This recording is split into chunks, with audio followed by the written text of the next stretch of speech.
Yeah! Always scares me. I'm Hello. never ready for that face. No, you know, no one ever go into a dark alley. You hear that laugh? It's over for you. I take him over any Spider-Man villain. But hello, welcome to the Weekly Geek, a Perc Boys edition. I am Storm Norman Trasnell, and I'm joined by. I'm your friendly neighborhood caster, Kirkland Patzer. Yeah, we actually got lots to talk about. So what we're going to do is we're going to start with Spider-Man first. Don't worry. I don't want people, you took 45 minutes to talk about The Rock's new brand. And usually I try to plan Kirkland and I cast when there's not too much news because I save up some stuff. We still, at some point, have to go over Swift versus Michael Jackson. I still get, it's still getting comments this week. That video. We'll do a part two. We'll do a part two for sure. There's a part 2 and a 3 because I have a follow up to that too. There at some point. So usually I try to, but luckily everybody that tuned into our Comic-Con cast, the chat was popping off. We had a good time. So we were like, oh, during the downtime we'll get to some Spider-Man predictions. That didn't happen at all. So it's like, okay, we got to get this out. There's lots of trailers. I send out the Patreon questions every week, which you can do. And my favorite Clay out there just hit us with a bunch of trailers. I'm seeing all these notifications. One at a time, please. That's certainly how it felt. Yeah. We welcome all the trailers. But Clay, there's one in particular that I'm going to need you to defend yourself in the Discord, which you can join down below. Good time to join. But there's one particular where I'm like, most of these trailers, sometimes, and there's a few of them I haven't even heard. So I'm like, oh, this is interesting, whether I'm going to watch it, like the movie or not. I watch trailers, of course, because if you're a patron, send a question, we answer, right? Because you guys are supporting us, so that's the least we can do is answer that. So sometimes I'm like, okay, this is a very Clay trailer, or I just missed this. There's one in particular, and you'll have to wait, because we're going to do Spider-Man, Stream of Consciousness, so I have some video to show Kirkland, some Rock ones. One, I'm not sure if I'm going to show him. It like leans into a political side, but the video is not political itself. So, and then we're going to trailers, and then we got a lot of box office and whatnot to talk about. And I want to get Kirkland's opinions because we have some more rumors, but we have not heard any of his thoughts on the Comic-Con stuff because we got a new Ghost Rider and a new Black Panther. Kirkland texted me about one, said, how shite is that? And which one is it? You'll have to find out when we get to that segment. So you'll see. But yes, Kirkland, how's it going though? It's good. It's good. I got a little vacation coming up. We got a long All right, weekend. Stop for a second. All right, you know what, Jared, Peter, you get the front line here. Last time you asked a question, and I imagine you're just a troll, right? You asked a question if we were all brothers. Clearly, and this is why it's fun. I'm sure it's troll, but clearly we all different last names. Brothers from different mothers, sure. But unless it's just Taylor fucking with us, because I wasn't, but somebody was fucking with him in the House of Dragon chat. So no, I had nothing to do with that. Just someone named BT Forever. I don't know who that is, BTF. But then last time you said, "Hey, I got a surprise for you guys," and nothing came. I'm waiting. What is the surprise? Is it a gun? Is it again? I have a surprise for you guys. So you have to deliver. I'm giving you 5 minutes. It better be something juicy. If not, you're in timeout. I'm not gonna ban you, but I'm putting you in timeout. You can't spam the chat with your surprise, and there's nothing there. That's nothing worse than saying I got surprise and it falters. It's like us on. Yeah, leading you on. It's a bad Christmas gift. So, anyways, how you doing? We got Spidey Week coming up. We got lots of stuff happening. It's a spicy week for sure. Yeah, Yes. It's a long weekend coming up too. I have Friday off, and then Spidey heading on into Alberta, visit some family for the weekend, and it's gonna be a good time. I think. And then it's right a when little you bit get cooler in the Okanagan, it's not like 37 degrees right now. It's getting a bit Celsius. better now. It's livable at least. So. Yeah. And then pretty much when you get back, GV Day, August 8th. I know, yeah. Going for at And least then I'm 10 gonna hours or blink, more. And then in August is going to be over. It's going to be September here pretty soon. This summer is just flying by. There's so Yes, much it stuff is. going on. Very busy. All good stuff for sure. But yeah, I'm excited. GV Day. I hope I can round out the last. I'm glad I started this early this year on my my Golden Geeks watches because last year I was definitely pushing it, but I feel like it's also not as many titles as last year, or at least ones I have to watch because they kind of, Pirates of course was a crossover one, so Yes. there's a couple movies that I'd already kind of been prepped on because I either was going to watch them already or I just recently watched them. So yeah, it's good. Can't wait. Yeah, no, I'm somewhat prepared for it. Luckily, it's not like the 24-hour stream, but these ones we have a few more just kind of things going around them, and it's just the scheduling. It's scheduling. There's like one event in particular. I'd say two event in particular that just lots of moving pieces, you know. So sometimes I bite off more than I can chew. And same thing with the Golden Geeks. Luckily, there's lots of things that I've watched recently, like you said, whether it's just timed with the podcast or we did it for the podcast.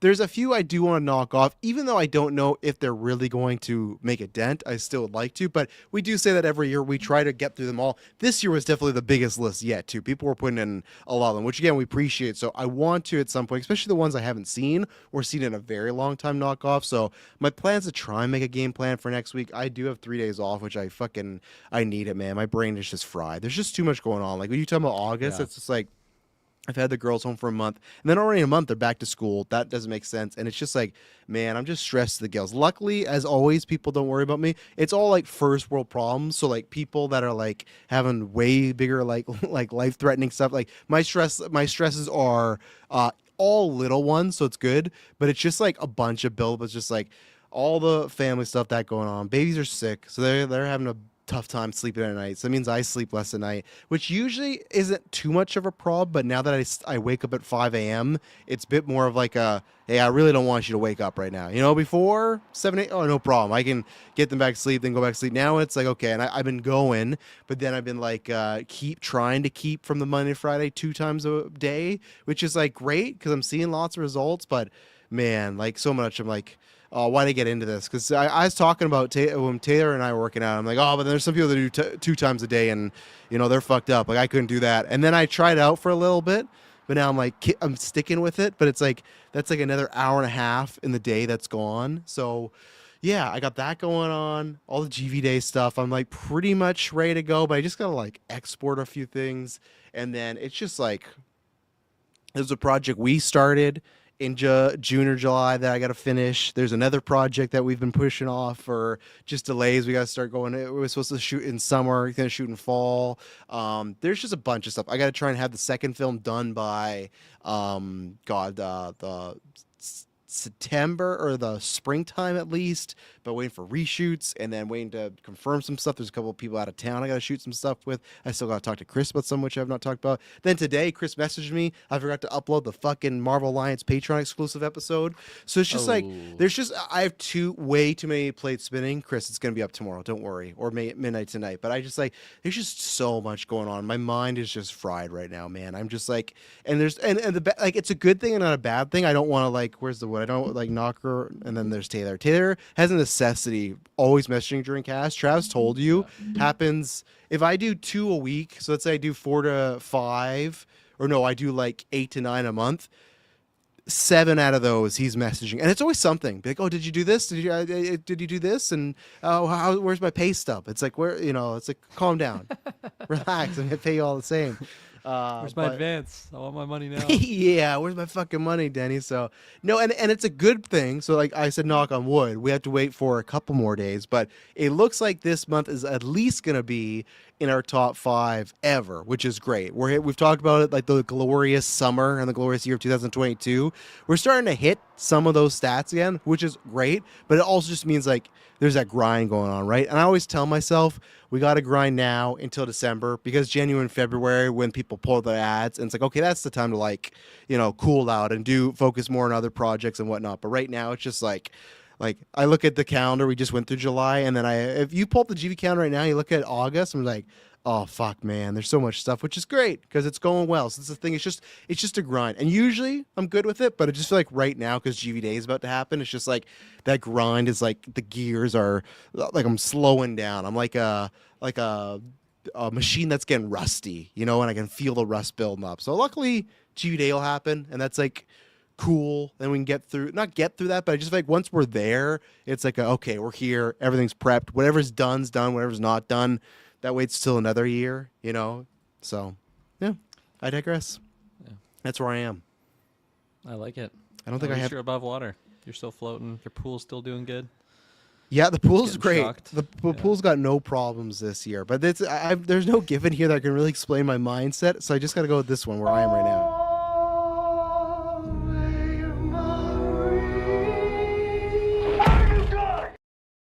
And it's like little shit today. While I'm cleaning, It's bleeding. I sliced my hand on the new blender, so that sucked. While I was inside working, I come outside. Oh yeah, we got a new one at Sharp. I come outside. I don't know why. It's great. I love her. 4-year-old Ellie just decides to tie a bunch of knots into my shoe.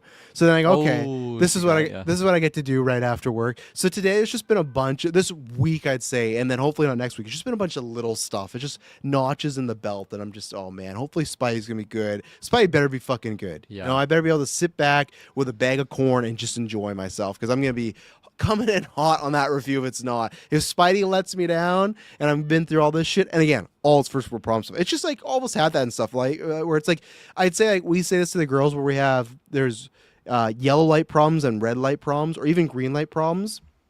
I think all my problems are like green light problems, so it's like the minority, but it's like if all the roads were green light, so both ways. So that's where it is. You ever been like that? Or when the power goes out and it's like the manned 4-way stop and it's never smooth, right? Yes. Yeah, Look that's at you what it knowing feels your like. road terms. Oh yeah. I could still drive. I almost backed up the car a couple days ago because I'm parked awfully. But that's where it is. All my problems are all little stuff, but it's just like when you get a bunch just built up, it's like, man, I cannot wait. Just like I need like a Imhotep mummy rest right now, you know, just and then That'll be in the fall. You got to go hard in the summer. No, I can't though. Fall's gonna be. I gotta wait till January because November. The girls aren't just all over the house. I feel like that kind of alleviates. That's true. In September will be my first time in 3 years being home alone during the day, because that's the other thing too. And I do my day job, but then I'm also looking after the girls, like whatever they're getting into. I gotta make sure they got activities. I'm making them lunches. I gotta clean all that stuff. So that's where once September hits, I will be like alone here. And even then, Travis told you they're at daycare now. They're at daycare with Emily. Okay. Yeah, they went back with her. Okay. And then even Travis told you I was supposed to record one this week. I'm behind, so it's like the Lestat ranking. I'm still going to do it next week, but now I already know, it's not going to do as well because it's a week behind. Christ. Yeah, that's understandable. Yeah. I was trying to get this ready. One at a time, please. Oh, 100%. That's literally yes, and like literally Lestat in season 3, it's like an art echoing life thing. That's how I feel like the pressure he gets in there. But you know what? It's been great. Kyle Goldface, he just finished season 1 and 2. Him and his girlfriend binged it. So that was great to hear. So yeah, once you get Widow's Bay, I'll start bugging you. But right now, the only bug I want to talk about is Spider-Man. We got more stuff to plug later, more things to talk about. But yeah, I'll say I got Patreon questions. I got overall questions. Don't need to. Well, I guess I got the Rotten Tomatoes score because I don't got. Usually we predict that, but where's just I'd say out of 10. Where's your excitement level for in 2 days? You'll be sitting in the theater. It's been 5 years, 4.5, but still 5 calendar years since we've been watching a live action Spider-Man. Where's the hype at right now? It's like bubbling under the surface, like a dormant volcano. I feel like this is me anytime I'm like leading up to a vacation. Is I just like for whatever reason just don't think about it at all, and like for some reason Spidey just feels so far away still because I'm just thinking about work and like what I have to do, like get stuff done before my time off. So I'm just really focused on that right now. But then it's like you just said, 2 days away is Spidey, and 5-year wait. Yeah, it's crazy. It's super crazy. I was talking to someone at work about that today, and it was getting me more amped. Like the more I was talking about it, just because it has been so long. Can't wait to see that suit on the big screen, man. That is like the one just baseline. It's looked so amazing since the end of that last movie, and then through all the trailers, that suit looks so gorgeous. Can't wait to see like Sadie Sink in action too, just because there's been so much like, I don't know, smoke and daggers like around that character. Yeah, exactly. Like it's the worst kept secret around. Yeah, it's the worst kept secret around. But at the same time, like I'm excited to just reveal that. Reveal that. So it's kind of like a trope, though. I feel like I was thinking about this because someone was talking about Mysterio and the multiverse thing. I was reading like on Comic-Con Sunday, and I thought they were going somewhere else with the posts, and they didn't go there. But almost every film has had this mystery box, right? Like MJ, they weren't presenting as that, but Zendaya ended up being a mystery box, right? Mysterio's whole thing was, is he from that Earth, and is he actually have powers this time? No Way Home was, is Andrew and Toby is, are they not? Yeah. And then this one. And it's funny, I feel like all those ones in the past, we knew the answer going. I think the only one we really didn't was if Mysterio was from the Earth that he said he was, but I think we all kind of thought that, okay, he's probably a fraudster. But it's funny that all these Spider-Man secrets that are right before the release, we're all kind of like, all right, we know what's going on here, but we're still like hyped to find out and see how they execute, which I am with Sadie Sink, right? To see how that all goes down. Because again, go ahead, sorry. I'm also just excited to see her a part of the MCU now. It's been a long build up and wait time. So just what they build up on here, I imagine she's going to have some significant roles going forward, especially if we get that inevitable Phoenix, the Phoenix saga that I always hate. I imagine that's going to come no matter what. If it is Jean Grey. And I will say, everybody, I've not read or listened to any. I listened to one review. That's it. I've read like the non-spoilers, like headlines for Rotten Tomatoes, but anything we're talking is us speculating. So I think even the post credits out there, I don't know that. Luckily, I'm pretty good on that type of stuff because now I've been watching the times I'm the worst is if I watch a podcast live on YouTube in the chat, someone's an asshole and you just happen to see it. But now I'm using an app that gives me YouTube premium for free. I'll just say. Interesting. So that helps because I'm a big close the whatever. So anything we're talking about is still speculation. We know nothing. So just in case someone's like, oh, you're spoiling. No, we know nothing. So. Yeah, no, absolutely nothing. No, I'm completely blind beyond past like the trailers. That's all I've really seen on this. I haven't read anything. I haven't looked into any leaked information, and it's kind of a nice place to be, even though I always think that these Sony trailers just reveal so much. Mm-hmm. You know me, I'm always just so upset with how much they showed around the Peter and MJ dynamic.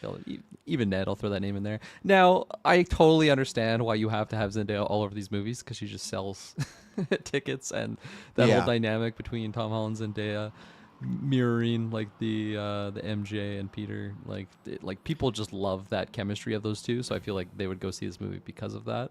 And if she's just not anywhere to be seen, it's just a lot harder ticket to sell. But plus, I feel like now with all the stuff they're doing and all the promotion, I feel like we would have kind of figured it out, right? I'm assuming that she still would have been doing the red carpet and all that type of stuff, but it's very much been the same as before. It's Tom, Zendaya, and Jacob Batalon, or however you say his last name. I can't remember it. But it's those three, right? It's the same rigmarole. So I don't know how much they're going to be in the actual film. There's a lot going on.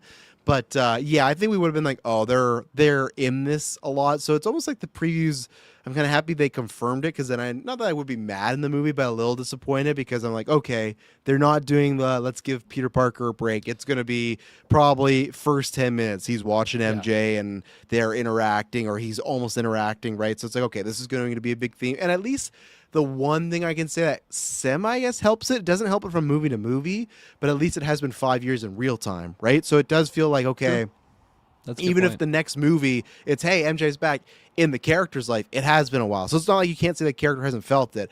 I would be more pissed if it was a year or two later and Spider-Man came out in 2023. It's it's only been that, where now it's okay, it's been 5 years. So I guess Peter has been through the shit missing her, right? So if it was for example, Mando says goodbye to Grogu. Absolutely. And Grogu comes back and Boba Fett. And then next time you see Mando, they're just back together. And everything's fine. Yes, that's the most egregious. I'm glad you brought that up as an example. So I also feel like part of me is still cursed from that Far From Home trailer, where I thought it was great trailer up until the point that they just had you're Spider-Man, obviously.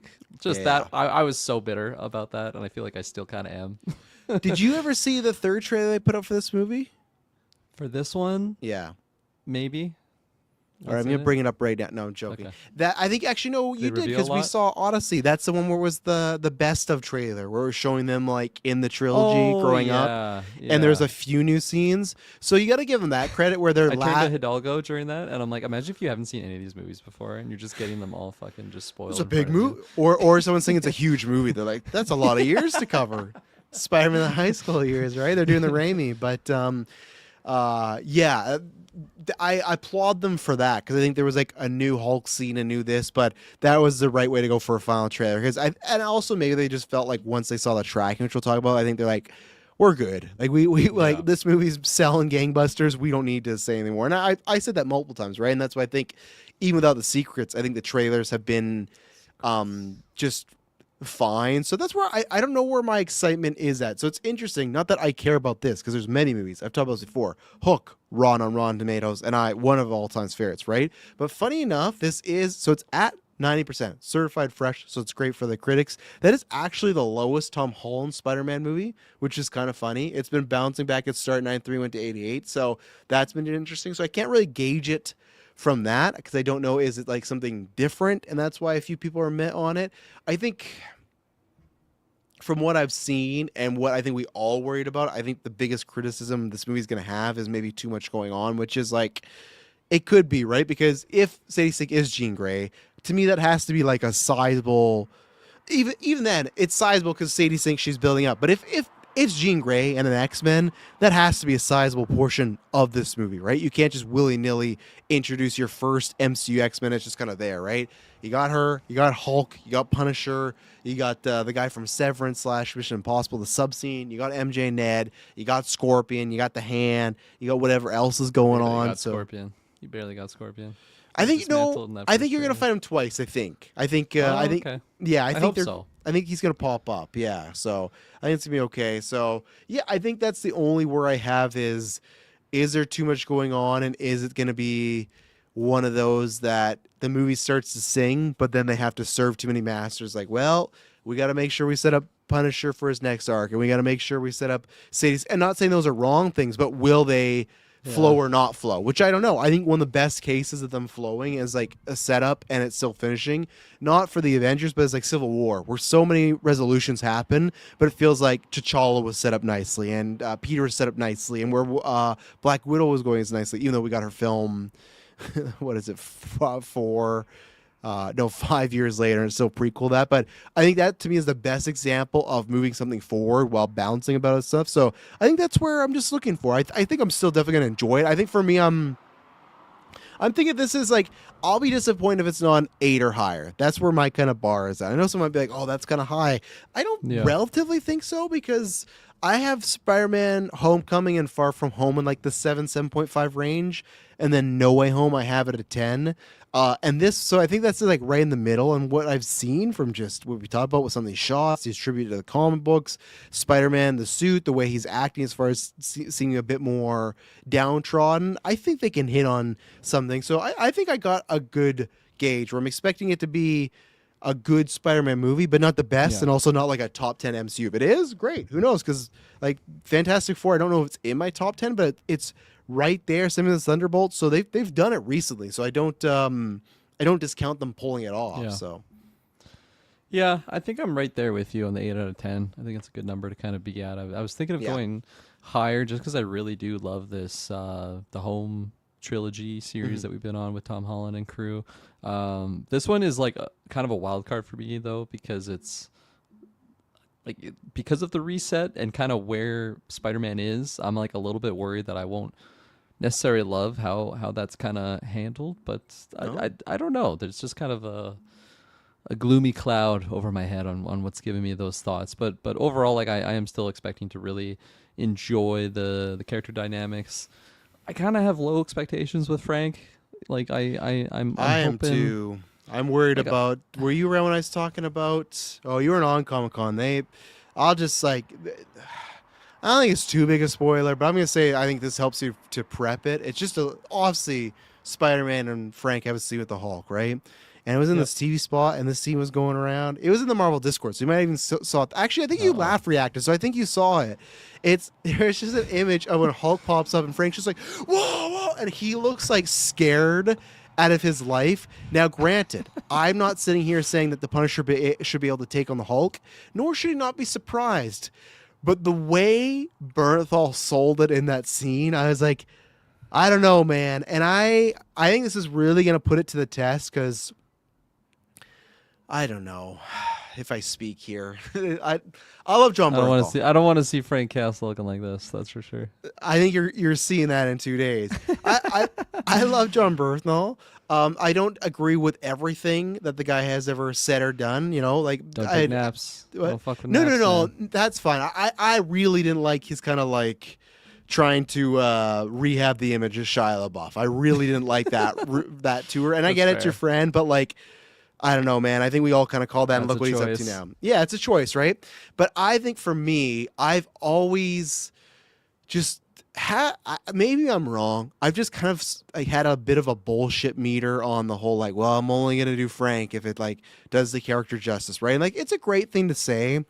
I feel like Spider-Man's gonna money. He saw those money dollars. I think Spider-Man's really gonna put to the test because I've said this before. People were fucking shocked when I would say this or be fine. They'd be like, I could still buy Punisher in a PG-13 world. Like, give that to me enough, and there's a way. I want Berthold back. You can make it work. Like Punisher's in the Spider-Man animated series in the 90s, and that works there. That's fine with me. But I just feel like the one last kill Punisher to what we're gonna maybe get here.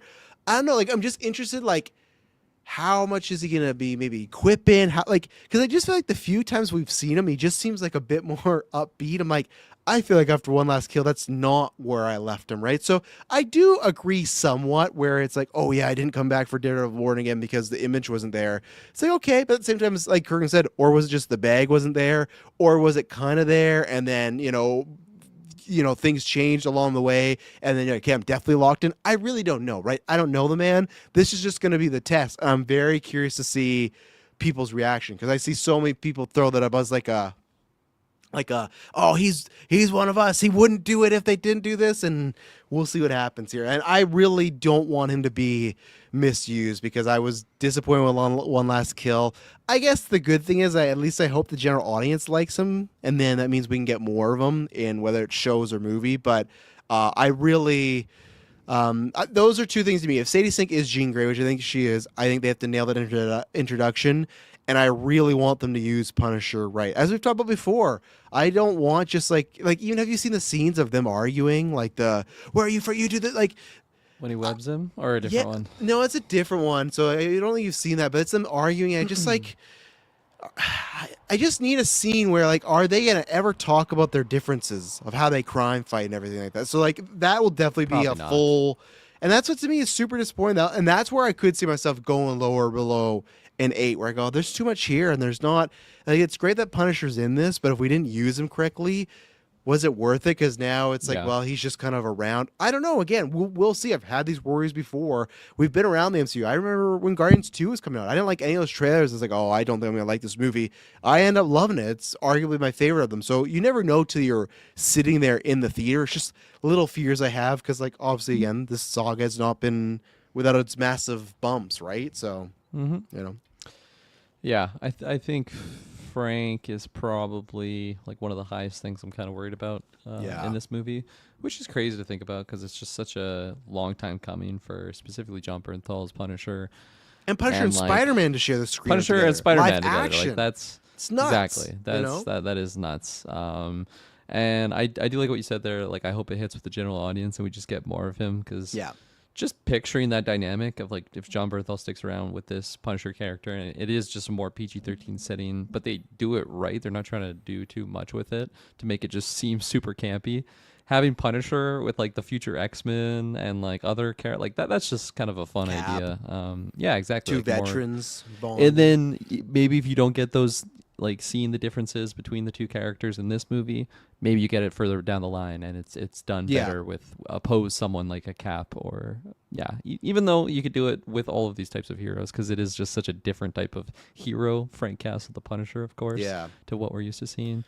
And also then too, I hope if there is like if we watch this and we feel this Punisher's a lot different than the other stuff, then I wish they just used one last kill because there. You know, I wish they used it as like, hey, we're gonna evolve him a little bit, and I don't know, but he's just fallen from the rooftop, lands on a Spider-Man catches HVAC him. unit. He lands like Gwen Stacy, but he survives. He's okay. He's tough. I'm tough okay. as nails. Yeah. The last thing I wanted to say on the movie that I'm really hoping these action scenes like really hit. I think we're good there. Yeah, with like some of the slow-mo scenes that they showed off in the like in the trailer, I was really vibing with, especially like the with the hand and like in the prison sequence or whatever. Like, I hope those scenes are really memorable for me and just makes the rewatch that much better. Yeah, I have no doubt because of Shang-Chi that it's gonna deliver there. That's one of the highlights of that movie, right? So yeah, I'm looking forward to the hand. I'm looking forward to even if it is Jean Grey, because we know they'll do the classic like they're opposed and got to fight. what does that fight look like? Because again, say what you want to, Spider-Man's an all-timer hero, but Jean Grey should be able to dismantle him pretty easily, like with her. But he's gonna make like a Magneto helmet out of web, maybe, like, yeah, over his ears. But again, what I've theorized is I think wax in the ears. Well, yeah, and that's the. Ah! She's just showing him MJ getting banged by that new boyfriend. He's doing the whole Matt Damon thing. And I guess that's where I've theorized too. I am completely fine if this is a Jean Grey that doesn't have full control of her powers. Because then that explains why she couldn't beat Spider-Man, why she couldn't just mind fuck him and be done with it. The other thing I guess I really want to know, like I'm sure they'll show us in the movie, if Frank is protecting Jean Grey, which we've kind of like there's been rumors about, we've seen set photos. I really want to know that meetup, because that's something where it's like, I don't care about that at all, where people go, oh, well, Punisher and Jean Grey, that's kind of a, that doesn't make much sense. Why is that? Like, don't get me wrong, it is weird, but I don't mind those weird connections and make something new. Even Jean Grey being in a Spider-Man movie, people go, oh, why are they gonna, it's just so funny, right? Because so many people die on these fucking hills. There's like I'll just say I'm only in 2 Discords. It's ours, and then there's another Discord I'm in that's like has to do with like some scoopers and whatnot. And there's people in there, and there's some, and I just have to remind people, sometimes they just talk so surely about like things with the comics and this and that. And I remember that being a big thing, like, oh well, they'd never put Jean Grey in Spider-Man because they don't own that movie, and what are they gonna do there? Like they would never have the first Jean Grey appearance in this movie. One, I think you're about to live that, but two, as we've seen this tracking, why wouldn't they? And I think we talked about that many times before, right? But just because it looks more like cemented, it's like it's gonna be one of the biggest movies of this decade. Why wouldn't you debut your first X-Men there? Because at the end of the day, you're still getting an X-Men movie where Sadie Sink's there. The audience doesn't think about this the same way we do when they're like, oh, they just think Spider-Man's a Disney fucking movie. And two, in the States, they have a deal where the Sony movies, I think they go on Netflix right away for like a year, and then they end up on Disney Plus. So like, you're going to be watching it one day, and the Spider-Man tab's going to be there with that movie. So it's one of those things where it's just funny that people were so cemented on that, and it looks like it's going to happen. And yeah, I want to know why, how did Frank and Jean Grey interlink? And maybe she's the reason. Maybe she's the reason he's more lighthearted. Maybe in 1 season of Daredevil, 2 seasons of Punisher, 1 season of Born Again, and then one last kill when he's always like, hey, you missing some parents? Maybe Jean's finally the one that he like kind of adopts, right? And that like softens up. So we'll see. Or maybe she does like scrambles his brain. Well, I didn't even think about that though. How much, not a goofball, but how many times has Jean Grey kind of like relaxed the brain of Wolverine, right? And soothed them, and maybe, like, don't get me wrong, if that's how they hand wave it, I'm like, oh, I've been through some stuff, but Jean, like, she really helped me. I'll go like, all right, I want at least a line or two of why Frank's acting different than nothing. If that's what they go for, sure. It's a little easy, but like there's precedent, right? She's used that on Logan to help him, so why not Frank, who's a similar character who's been through a bunch of PTSD, right? So I'm just picturing at one point Spider-Man notices he's got like a scar on his head. He's basically like the guy that was lobotomized from Planet of the Apes. Cut his brain out. You and he's just so goofy now. He's like totally just quipping and like giggling all the time. Just totally Dumb and Dumber character. God, man, I hope it's done well. I hope it's done well for sure. I want to watch that again. I fucking love that first movie, man. It's just so good. So Dumb and Dumber?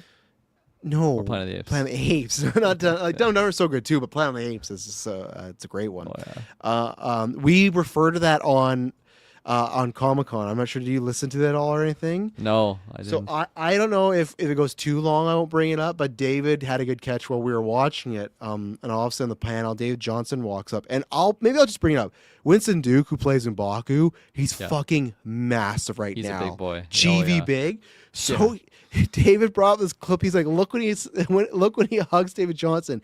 He like swallows him up. Like it looks like not even bigger. And it was. I brought that meme. I'm like, it's literally the Charlton Heston Planet of the Apes 2 thing. That's what it looked like. And I was like, man, if I was David Johnston, I'd be like, I gotta fucking get to the gym right now. Like Winston Duke is in impressive shape right now. Great so that's genetics, why, yeah. So that that's why guy. when we were joking last week about like him being taller than the Thing, it's like I guess he is. Like Winston Duke is just a fucking like specimen sort of thing. But We need an edit of this as M'Baku we holding do. the thing. I'm sure we could use AI, but I'll try not to. But yeah, and a big thank you to everybody. Like I said, we got to see at the end of the month, but I think this month's going to be in our top 5, so we're very grateful for that.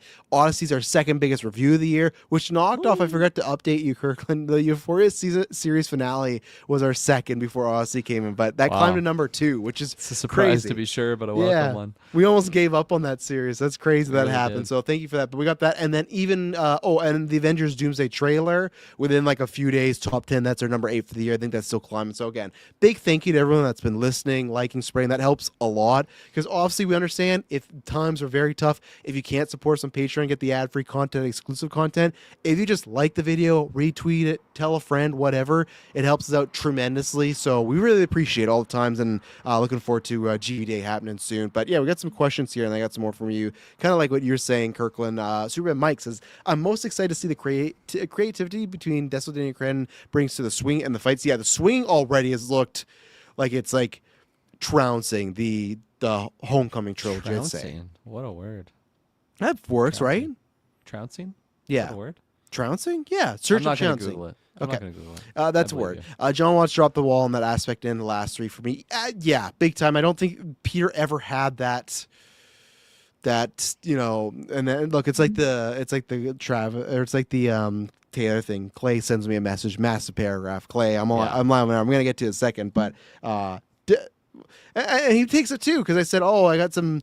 I say like, there's Catherine Bigelow. She's known for Oscars and populist movies, and he's like, well, other than these two, what other popular?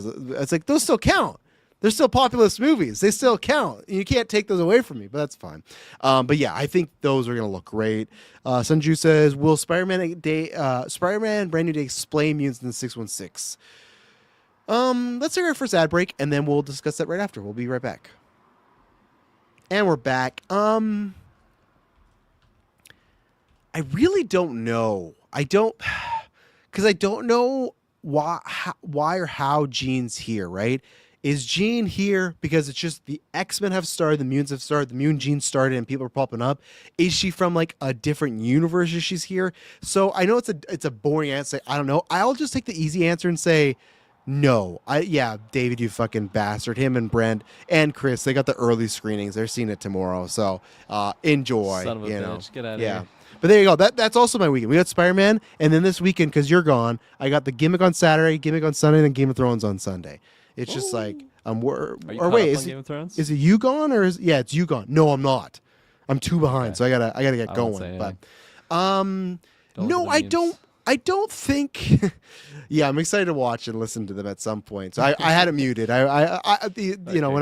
When you guys told me the person in the chat, I had to come look and I had it muted because I don't want to get spoiled. But I saw you chuckling a couple times. So, Brand New Day, Mutants Explained. I'll just say no. I think they will wait till either Secret Wars or X-Men to do the full kid caboodle. I think this will just be that's Jean Grey and everyone knows the fucking name, and that's good for now. I don't think they really even have to explain anything like with her power. Like she could just be powered, and we're just going to be going along with our lives here. I mean, because even mutant genes, it's just puberty. That's what happens. You hit puberty, you get powers. Yep.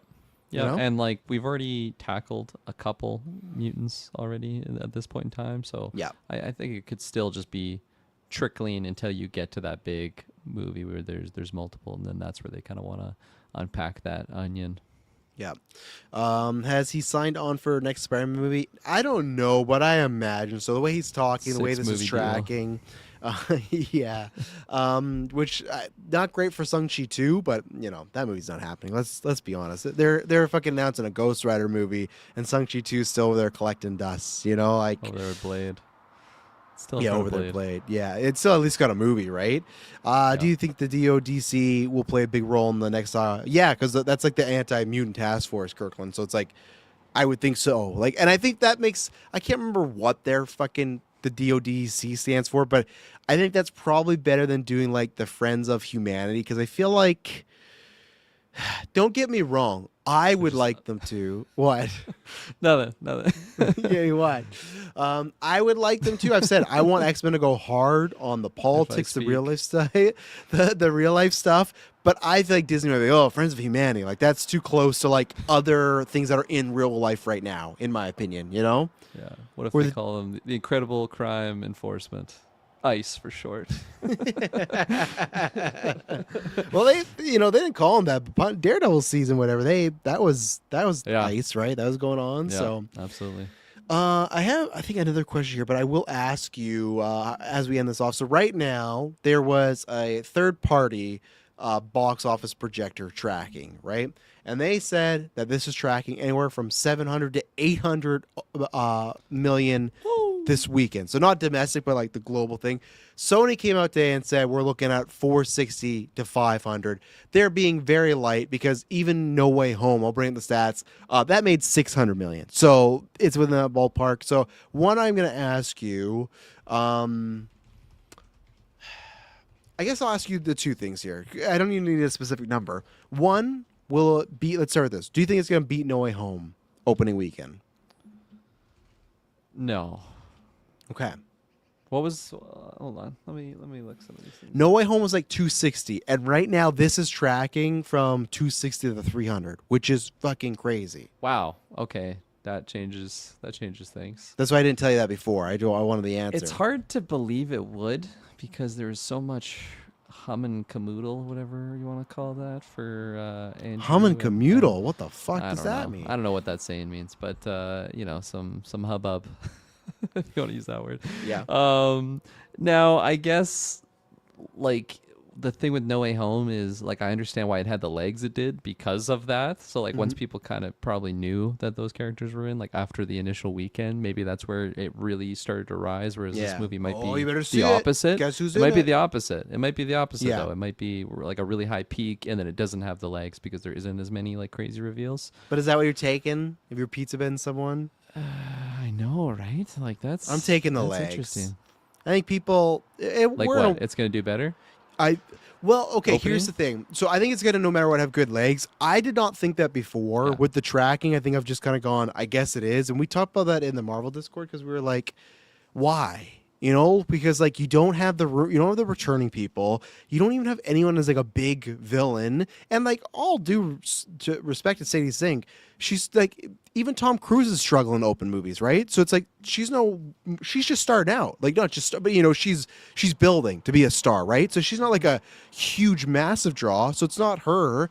We were talking like I was throwing stuff like, is it just because it's been 5 years and people miss the character, which does give me hope because I think we talked about this a couple weeks ago with Batman 2 being delayed. Now with this doing so well in the tracking and probably the weekend coming up, this does make me feel better about that because I was like, man, like 5 to 6 years, like are people going to care? But now with this, it's been 5 years since. But it's Batman though. Batman had Spidey. Spidey's more family friendly than Batman. Sure, but who had $2 billion movies first? Batman. He beat Spidey to Dark Knight Rises. You're only as good as your last performing movie. I agree with you. I'm saying things can change. And I also think that the Batman series, that vibe does not go for $1 billion, like that vibe, right? Where I feel like the Dark Knight, even though it's still heady and lots of talking, way more family friendly. But I'm just saying that like Batman can have that juice too, depending on the circumstance. Spider-Man didn't get a $1 billion movie until 2019. Nolan did that shit in 2008, and he did that shit in 2012. 2012. Nolan a Spidey script. They give you $1 billion MCU movie. God damn.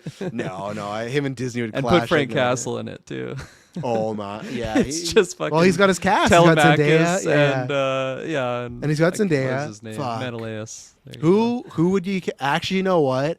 Even though, like, if they brought their in, I still want Coleman, but if it wasn't Coleman, Matt Damon would be an incredible Norman Osborn, man. He would be fucking so good. He would actually, that would be like an Oscar-winning performance. That's good. He would totally sell you on, like, the good guy Norman. And then 100% that switch. When that switch happens, it would be so gut-wrenching. I'm getting chills right now. I'm not even kidding. That sucks. I was gonna say, you can get his son to play Harry, but you can't because that's Tom Holland. Who's another young guy? You get whoever that guy who they cast as young Rob Pattinson, who they did a good job in Odyssey, like that can be his Harry. Everyone check out. We're going to do for bread and butter Austin tomorrow. Abrams will be Harry. Is he a Nolan guy? You think Nolan likes Austin Abrams? He will after Resident Evil. He's going to love him after that. Oh, no. You know who he'd get? Who's that? Interstellar. Timmy Chalamet. He's worked with him before. Oh my God, is Harry Osborn across from Tom Holland? Yeah, and then they can Holy shit! They can really play up those memes. Remember and the Zendaya? Yes, remember the Dune marketing when everyone's like, "Oh, Timothy really wants Zendaya and he can't have her." Yeah. This is spicy. What we're cooking here. I'm gonna try and remember this. What we should do tomorrow? We're recording a bread and butter for patrons that are producers. So the Phase 4 tier. We're recording. We're looking at all the actors that were rumored to play Spider-Man, whether it's in Tobey era, the Tom era, or the Andrew, and then the villains, and we're gonna rank them. I'm gonna try and remember to say this topic, and we'll get the boys and we'll recast, like pick all the Odyssey cast people and who could be in the next Spider-Man, like who could Lupita be, who could John Leguizamo be. So we're gonna stop there. You gotta tease it. So that's Reason. That's an exclusive episode right there. Join the tier, and that's gonna be a fun one. We're gonna look at all we're gonna watch Josh Hartnett's audition for Spider-Man. I'm not sure if you've ever seen that before. No. Yeah, it's out there. So yeah, is it Josh Hartnett? No. No, Josh Hutcherson, sorry. Josh Hutcherson's. That's what I pictured when you said that. Have you seen that one before? I don't think so, no. Okay, there you go. We're going to do that. Yeah. So, and this is where I was going to bring up. So I was saying anyways, we're talking about, the Nolan. But I'm just saying Batman can have that juice too, right? Yeah. Do I think the DCU Batman's going to have that juice?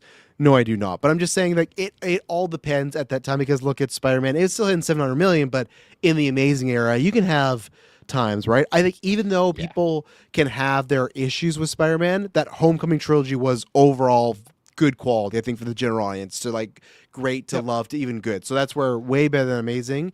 You got Holland and Zendaya that I think have grown in stock, both acting and as people. So far, they've had no big controversies to make you dislike them. Zendaya just seems like a very fun person. And then Tom Holland, I've said this before, I feel like he's the guy that you want to go get dinner with, to hang out with or date. If you're into him or not, it's the Sable and WWE. If he ever brings it to Canada. Exactly. Yeah, it's the Sable WWF in the 90s, The men come to see the men come to see me and the women want to be me. That's the thing Tom Holland has, The women want to be me? Yeah, cuz she was just search Sable WWF 90s. Okay. I didn't hear you say Sable. So I thought you were talking about Tom Holland. Yeah, he said that in a press. He's really egotistical now. No. Want to be with me. And then the two other things though that Mike's bringing up, which I agree, you got to remember, COVID was still happening in No Way Home, so there's still people that either didn't want to go out. Wow. Or remember, I can't remember in America, but here in Canada, if you were not vaccinated, you could not see a movie. We had to present our badges to get scanned and go in. So, and I know multiple people that did not see that movie, right, in the theaters. And then also, you got to remember, that movie did not have China, which Spider-Man can be very big in. This movie has China. So I agree with Mike. Oh my gosh. It could have passed to it, which is not the case all the time, because some movies nowadays, it's not in the 10s where North American movies just always killed in China. Now, because they kind of have their own movies, it's a bit more hit or miss. But you look at something like Zootopia 2, that's why it's the biggest MA movie all time, because they fucking love those animals, right? So I when there's some factors, still at the same day, if you would have talked to me before Tracking came out, I would have said that it was gonna. If it didn't beat No Way Home, it'd be very close. If that was 1.9, this would be 1.8 or something. If it beats No Way Home, granted it could be 1.97, but that's within the 2 billion striking distance, and that's the question: can it hit 2 billion? I don't know. And to put it in perspective, if it hits that 800 tracking for the global opening weekend, it beats Spider-Man No Way Home. That made 600 million. In Avengers Infinity War made 640 million. And then Endgame, which is crazy, made 1.2 billion in one weekend. But it would make it the second biggest opening of, $1 billion in one weekend. But that's where you want to talk about the Batman juice. You can't deny the juice of the MCU, Tom Holland, all this stuff. Batman, the last one, still COVID, but still made 770. If this movie makes fucking 800 million in one weekend, clears Batman in a week, I don't know. And I think just in the way we're going to talk about a bit later, but in the way that now Odyssey's tracking to hit 1 billion, I don't know. I would not pizza bet anybody, but I'm feeling confident. I think it's going to cross 200 or 200. I think it's going to hit 2 billion. Because what did Zootopia finish at? Let me just check this. Zootopia. No idea. That didn't hit the The 2 movies billion. are Why did back, it hit it? man. Holy moly! Well, some of them are. Look at Supergirl. Look at same thing. Forgot about that movie. Yeah, same thing. Zootopia at 1.87. So the 2 billion. That's like the MCU's back juice. Yeah, just like what Kurt was saying. It's the theater thing. Like that 2 billion. That's tough. Like let me just search how many because I know there's what Infinity War. Actually, I don't even know. I know there's what 2 Avatars, Endgame. How many movies? James Cameron. I'll That's a ask lot. you. Where do you think this is finishing at? It's pretty crazy. When you were giving me some of those numbers, I feel like that really shifted my thoughts. I always thought this would hit 1 billion. Like, yeah, I just feel like that's where we're at with Spidey and the popularity and whatnot. I always thought 1.5 to me was like the minimum in my The opening opinion. weekend numbers really shook me though. Like I always thought that this movie would have the legs, but like that kind of changes things where the higher end of close to 2 billion, I think that's actually pretty realistic, which is insane. To give you some more information, so obviously the 2 Avatars did it. Infinity War did do it was 2.04. Force Awakens was 2.07. Titanic 2.2, and then Niza 2. So there's been 7 movies that have hit 2 billion. The most recent being Avatar. Niza too. Niza 2, that animated movie, and the most recently being Way of Water. Holy shit.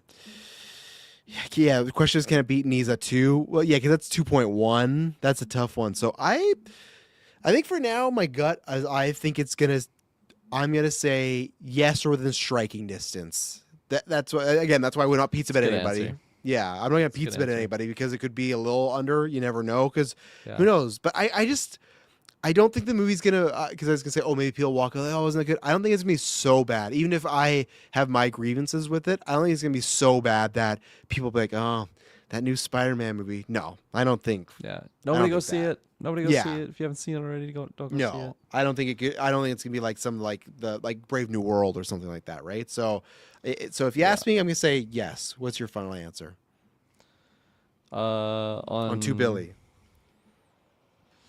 And if not, where is it then? Yeah, like if it's not, I think it's like 1.9. Like I think it's right there. So just for the sake of the argument, I think I will join the 2 Billy Club on that. That's crazy. That's crazy. I Right? feel like that should be like a low percentage chance of happening. But I mean, just with all the facts you just spat at me, I'm gonna be optimistic and side with the 2 Billy. That'd be insane. That'd be insane though. Like my gosh. Well, No Way Home did 1.9 though. Yeah, I know, but that was like I agree. That Had was the like- buffers of that, but it again, caught lightning also in a bottle, getting Willem Dafoe back. You got Doc Ock. You got yeah, I guess and Jamie that's Foxx. That's why I thought I would have like not done this. But again, same thing. Didn't have China, right? COVID. So there's other things, and Yep, again, made big factor. the idea of missing Spider-Man that's a big thing, right? It's 5 years from then. So, so Maddie, we gave you that. Maddie asked 3 questions, final box office predictions for that and Odyssey. We'll talk about Odyssey in a little bit. How surprised you are, scale 1 to 10 to see these kind of numbers they are putting up. We'll wait for Odyssey.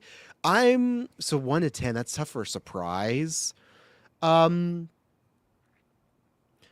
I guess for me, I know it sounds dumb, but I'll say I'm a 10 for it passing No Way Home. That's why I'd say I'm surprised. I would never think it would not do well. And some of these numbers, it's just like how well it's doing. But like I said, I thought 1.5 was always like the minimum for Brand New Day. So I would have thought it would never beat No Way Home. So on that scale, I'm a 10. I'm very surprised that it could. And again, these are the projections, Yeah. right? But I'm surprised that it's even in the conversation of beating No Way Home. If you were to tell me, hey, it's going to finish like 100 million on it, I go, okay, maybe the movie's really good. It's summer. Kids are seeing it. Good word of mouth. But if you're going to tell me it's going to match or beat it, I would have, like I said, 2 months ago, I would take that pizza bet in a second. I would have been out of pizza. Yeah. You know? No, I'm right there with you on that one. I think the No Way Home comparison, I just never thought it could match that. For me, the biggest one though is that opening weekend number prediction Right. of 800. That's so high. So clearly people are frothing at the mouth to Yes. get back into the movie for Spider-Man.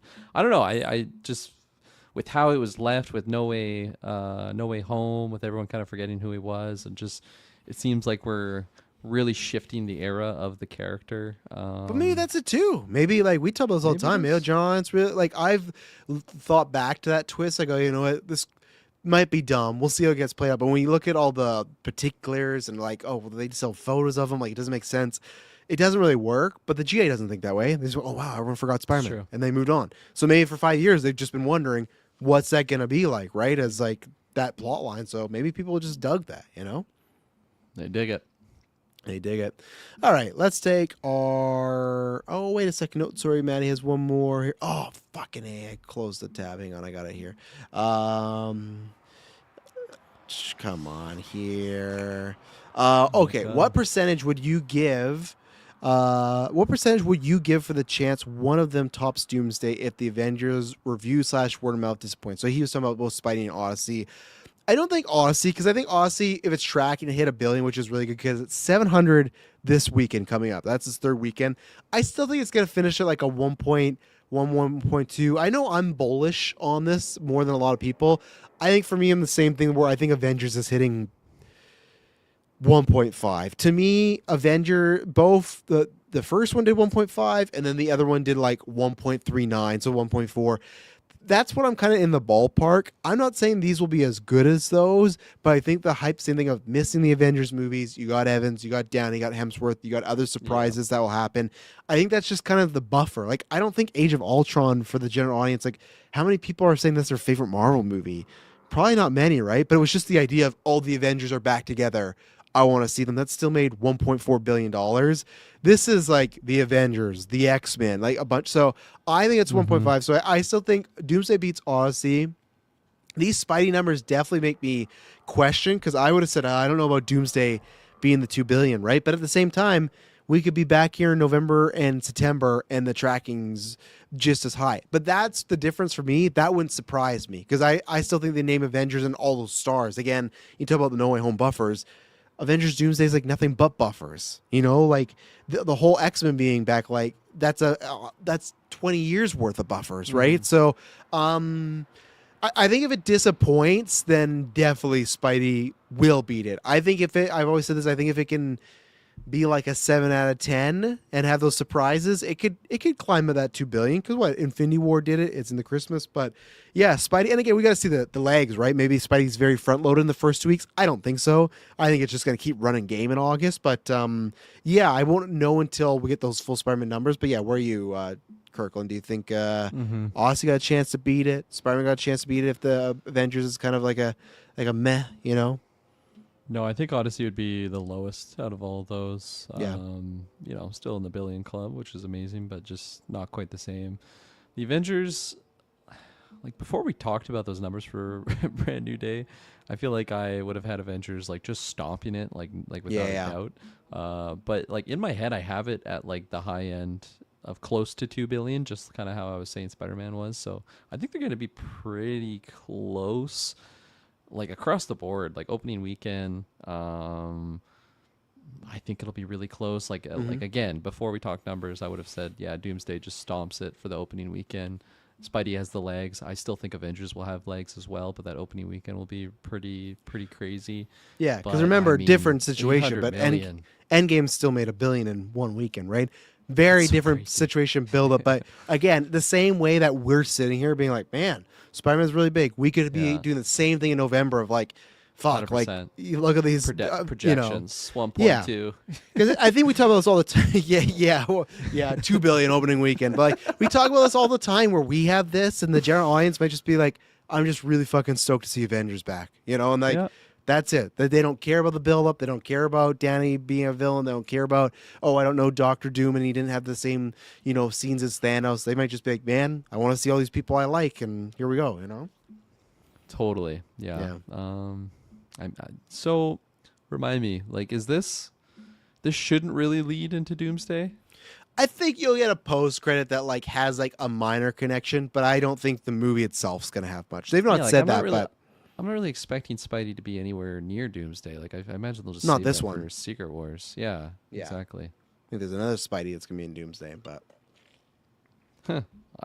I'd be the Toby interested on like a link though, like from this movie that leads into Doomsday. Like maybe not Spidey himself, but some other Easter egg linkage that could be. Doom kills him post credit.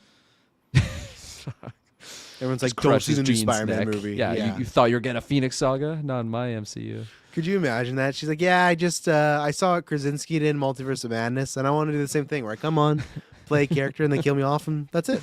You know, I'd be so pissed if Dylan got a point for that. Like, granted, she's still in the movie, but she was just Jean Grey once and never again. I'd be like, fuck you, man. But I think one of us did get a point. I think he got a point for Krasinski that way, right? Because he had Krasinski for a while, and he got what he needed, right? Yeah. So yeah, there you go. So, all right, we'll take an ad break and we'll be back with some other Marvel news. We'll be right back. And we're back. We will do some of those funny videos in a second, but I just thought, we're already talking about Marvel, so we should just stay in that realm. But I got some Marvel news, but I want to hit the Kirkland first because some of this kind of revolves around that. What did you think of some of these reveals? That one, this isn't a big thing, but Kevin Feige confirmed, because Taylor had this crackpot theory. I'm bummed he's not here. He kept just trying to force, like, I think they're going to do a film in between Secret Wars. And no, Feige said shot that down. He's like, we're not doing that.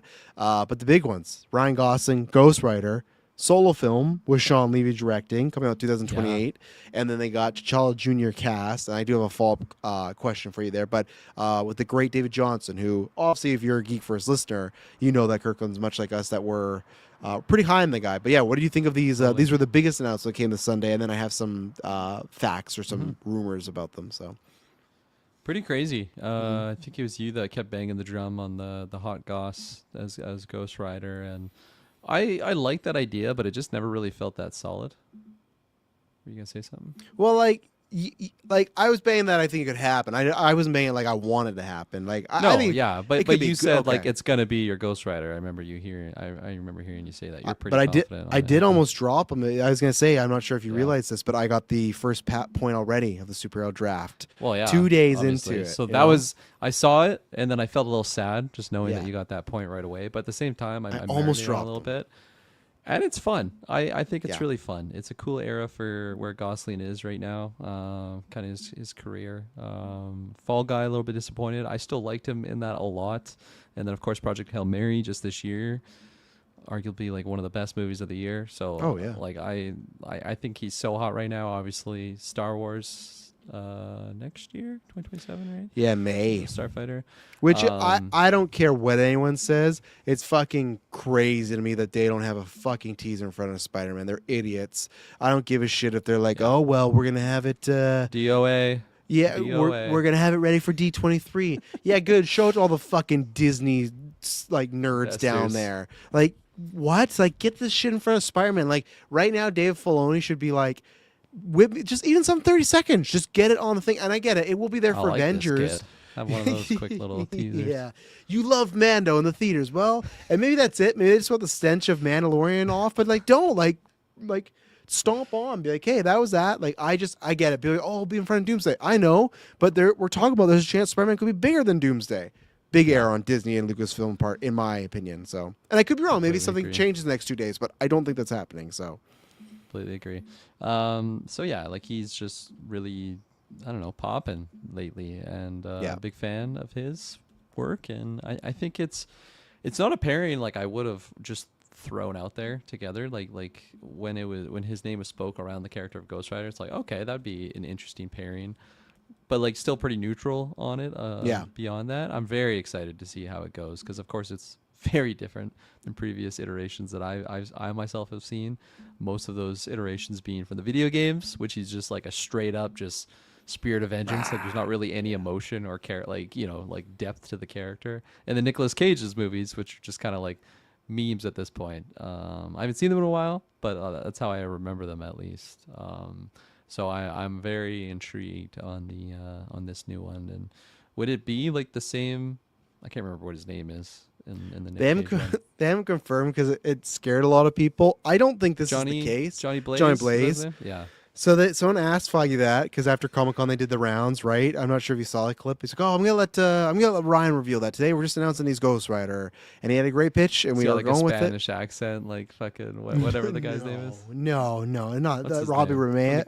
Yeah, Robbie Reyes. Yeah, not that one. Yeah, but like he wouldn't answer what he is, and everyone's like, "Oh no." It's Blade 2.0. They don't have a fucking script. I think because it got Sean Levy, Clocktail Clay's favorite director, that he is a guy that's just like, I'm going to get it out. But we don't know who he's playing yet. Could be Johnny Blaze. Could be Danny Ketch. One of the two. I can't remember. I'm not a fake name. Yeah, I don't know if I actually read it's Danny Ketch because I said Donnie and then Chris corrected me. I don't think Is I've he a ever read a stuntman? single Danny I guess you don't know. Ketch. I think he's like related to Johnny Blaze. Like he's his little brother or something. Regardless, I think this is a big W. I like this news. I like the logo a lot. It's a cool like comic booky, I don't know, cartoony type aesthetic to it. But yeah, really intrigued by this one. This one's like some gold stars on my interest level right now. So 2 follow-up questions. One, because right now it's looking like the rumored schedule for 2028 is because even us, we thought this would be the spring movie. It doesn't look like it's happening. It looks like 2028 in the spring, so May. It's going to be X-Men, Ghost Rider July, and Black Panther 3 in December. One, do you think in general a Ghost Rider movie, like obviously you got with everything, right? You got Sean Levy, like this movie in particular, do you think this is going to work financially? And then 2, actually I got 3. 2, do you think it's going to be rated R PG-13? And 3, do you think in the summer is a good slot? Because also we've seen it's like sometimes a crapshoot with these big ones, right? Like Supergirl, Thunderbolts last year, just because it's in that summer slot, and it's a big superhero movie, does not guarantee it's a win, right? So, tell me your tales for those 3 questions. I don't remember what your first question was, but PG-13 is my answer. I don't think it'll be R-rated. Oh, will the movie be a success? Yeah. What like the fuck was my third question then? Your third one was about the summer slot. Yeah. Does it would like where would you? Obviously, you're not going to place Ghost Rider in December, but I'm saying like if they sit you down, they say, hey, what's better for Ghost Rider to be the summer movie or the spring movie? Which way do you go? Right. Sorry, I was just checking when Fall Guy came. I guess out. you could do a lot of like marketing with Ghost Rider in the summer, right? Hot month stuff and. Yeah, you know. I could see it like start of summer. June, July. He's a hot guy, character. You feeling hot right now? Well, guess who's hot? The Ghost Rider. You could, and that's where like some Ryan people should get on like every YouTube ad that I'm getting. Yeah, some people should get ready because I like that's where when you say PG-13, I agree, and I don't think we're getting something really dark with this. I think we're getting. I said this to Taylor and he winced and he like came around to it. I think it's gonna be a less funnier Thor Ragnarok in my opinion, but be like zany and over the top, but like with hell and demons and stuff. Yeah, I definitely think it'll push the envelope on the. Maybe that's a bad way to phrase that. Let me tone that down a little bit. Let me take some dressing off that sentence. I think it'll be leaning into like the more. Like flaming skull side of the PG-13. Like I could see some of like the violence and action being pretty heavy, not necessarily like blood and guts. Obviously they can't have that if it's not R-rated. But CGI demons and stuff, right? Like that type of stuff. Like yeah, CGI demons, so it's like I think you could get away with a lot in a PG-13 film, especially with characters like that.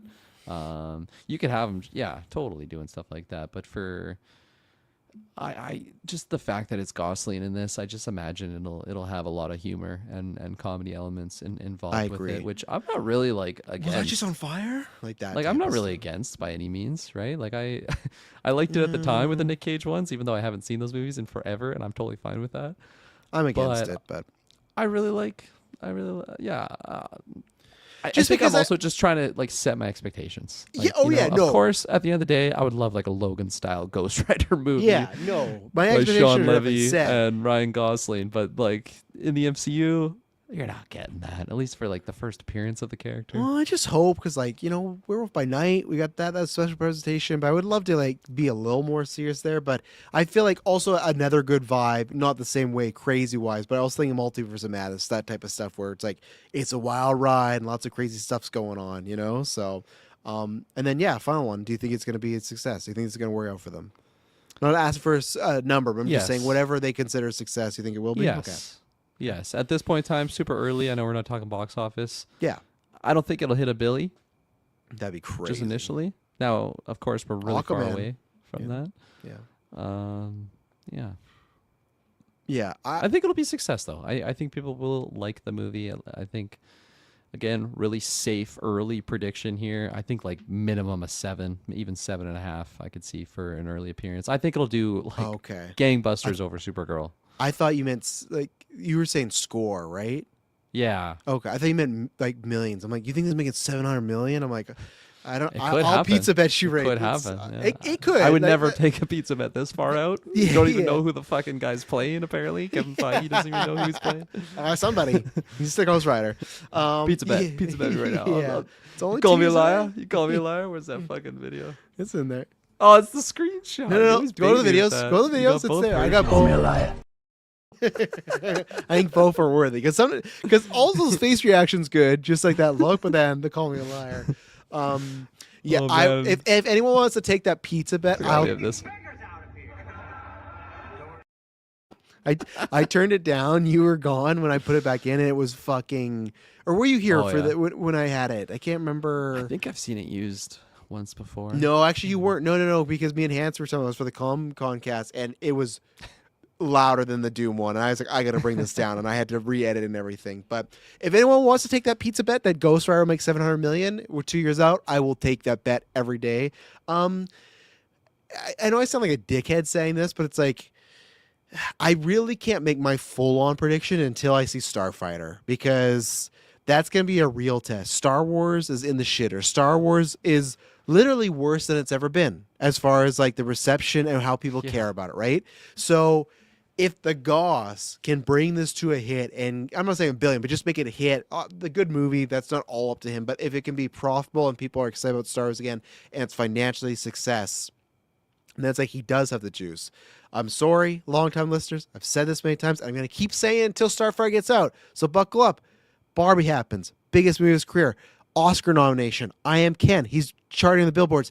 That is easily the hottest Ryan Gosling had ever been. Fall Guy comes out, fucking tanks. So that's why I cannot. That's why I can't answer Ghost Rider. I really don't know. Is this going to be a Project Hail Mary or is this going to be a Fall Guy? Because it'd be different if he was playing. Like, okay, let's say, for example, it's DC, but let's just say James Gunn came out and said, hey, he's playing our Batman. I'd be like, okay, that's a fucking log. It's Batman, Ryan Gosling. That's a great pairing there, right?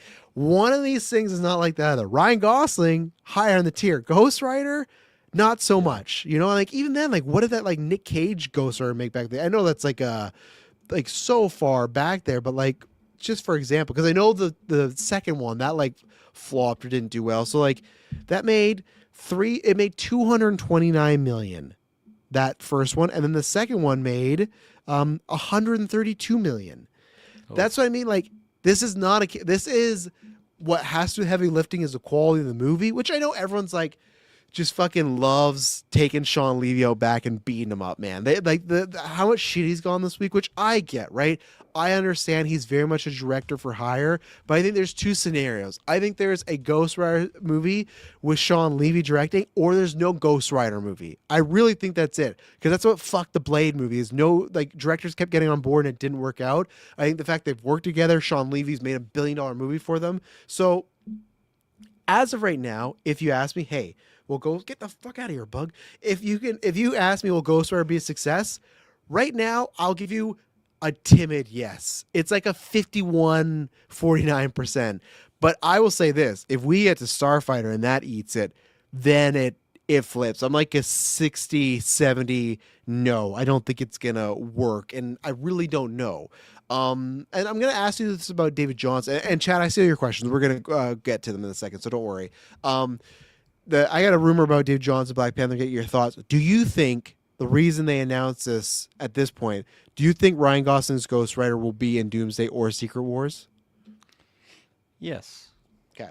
I think so too. I think I lean more to Secret Wars, and I think that helps. I think if he comes in there and he has a scene-stealing performance, that gets Cosmic people. Ghost Rider. No, that's Frank. That's Sean Burke. Oh, right. I forgot that was Punisher. That's what I thought. Before this announcement, I thought we were getting that. Now I think Berthnall takes a back seat, but that's okay. So I think if he's in there, I think that does help. So that puts my percentage up. If he's not, I'm still at 51-49. If he's in there, I'm like at a 60-65 because we know Ryan Gosling can steal the movie. Like, again, hate to be that guy. The movie that was about, female empowerment and Barbies, Ryan Gosling fucking stole that movie. He's the one everyone was mostly talking about, right? Was Ryan Gosling, because he can steal a movie like that. He can come in there. Brewski beer me. Yeah, exactly. I will not Brewski beer you, but yeah, it's gonna be interesting. So, Do you have anything more in saying that? I got the other question, but I'm going to go to some chat stuff because some stuff's piled up. So No, that's Okay. about it. I'm excited to see the look that they give him, like the character render and all that. yeah.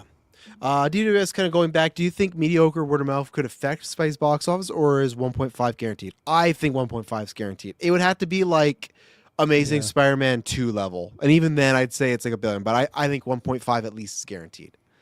I agree. I think Yeah. 1.5 is guaranteed.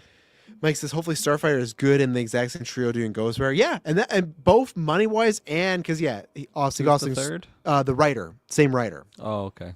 And Mike likes his stuff. So and I think he's written more of the like better Sean Levy projects. So I think, if that works. And after seeing Starfighter, you'll go, okay, even though Ghost Rider and Star Wars, very different. That will give me a lot more confidence. And even then, like, I hate to say it, I like Sean Lee's movies. I like shout out to Hansi again. I like Night in the Museum movies back in the day. I really liked Free Guy. I know lots of people probably fucking hate that movie. Adam Project on Netflix, that was fine. Real Steel, that was a fun movie. Deadpool Wolverine definitely has those buffers we talked about, but I thought I had a good time with it. I completely understand Cocktail Clay's like opinions and other people about him being like the director for hire type of vibe, but like he's still like, this sounds like a put down to him. I don't mean it to, but like, we all like a fast food restaurant, right? We all have our favorite. Like that to me is kind of Sean Levy, where like, he's got to make a good quality Big Mac. You know? Yes, And he's he my Jack in the Box, So, let's see. I agree. DWS says, especially since the Avengers trailer leaked online Hall H, they should just put it out there. Absolutely not. They shouldn't, because like they just put out a trailer last week. Why would they put out another one? We've talked about this before. The people watching that trailer that leaked, which if you do want it, I do have a copy of it. I'm not sure if they've been taken down, but the people that watched like the first trailer that came out last week, those descriptions were everywhere. We talked about on the podcast. The only people watch that leaked trailer is people like us or you, DWS. The main people have no idea. So they just think, oh, another Avengers trailer? No, they can save that for, I don't know, the next big movie. Because obviously Spider-Man, they want it with this. I don't know what would be coming next. Like, that I don't know. But, like, they can save it. Just because it leaked, I don't think they got to release it, I've not watched it. It is really good. I did. It's better than the first one. It's I'll wait for the big screen. Okay, I'm gonna pull it up right now. Espo says it's gonna Clockwork be Orange. or the Odyssey. Matt Damon. It's gonna be Johnny Blaze. I never heard of Danny Ketch until Gossip was cast and people started mentioning him. Danny Ketch. I hate that name so much. I think so too. I feel like it was Ketch who was the Ghost Rider on Agent Shield's show, so it should be Blaze. Yeah, we don't know. We've never heard that. Mike says I hope it's R. Get the Banshee energy in there. That's where I'd say, hey, just like Mike with the old speak in Odyssey, I'd say like that's temper those expectations. They've only had one rated R movie, right? Just Deadpool Wolverine. And they said Blade was what? Is that true? A lot of projects. Yeah, and they said, and obviously there's the TV stuff. I'm not counting that. A lot easier. They said Blade was going to be rated R. Is Blade coming out? I don't know. And even then, too, like, I always go back to this. I guess it's a short. So that's what I mean. Yeah, like, it's not in the theaters, right? So, and I just go back to what Gosling said like a year or two ago, that he doesn't like doing dark stuff now because of his family. So, I think that, I think PG-13 is going to be a kooky, fun time. So, if we're not getting Blade anymore, we really need a good rated R MCU movie, spice things up after Secret Wars. Maybe, or they look and they go like, we got to play it safe. We got all the families back with Secret Wars and Doomsday. Let's keep them. Like what? Because let's say that movie's the first one in May, right? I think it's X-Men, but let's say Ghost Rider's in May. People see Secret Wars in December. Fuck, I love it. MCU's back. Kids are growing up with it. My kids are growing up with it. And then Ghost Rider comes, oh, you can't see this one. They already have that with my kids. My girls really want to watch a Lantern show, and I've told them, like, this show's not for you, because they like the Green Lantern concept. They liked Guy and Superman. And that's where I get the idea for DCU being more grown up, but that's three people that maybe would have watched and been invested. That's why I'd say with Ghost Rider, if it's in that year after Secret Wars, I think for them, they look at it, they go like, that's too risky. Especially already, it's like, it's Ghost Rider. Blade, take the risk. Deadpool, take the risk. Ghost Rider, you need everybody you can get for that one. So I really don't think, I'd pizza bet someone on that too, that it's not going to be radar. I think you got people hyped on MCU.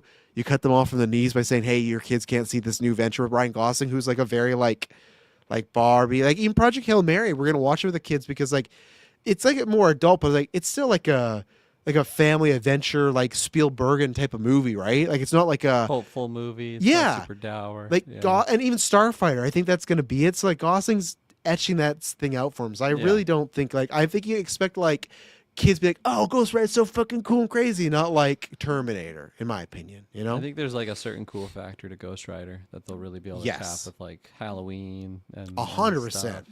Yeah.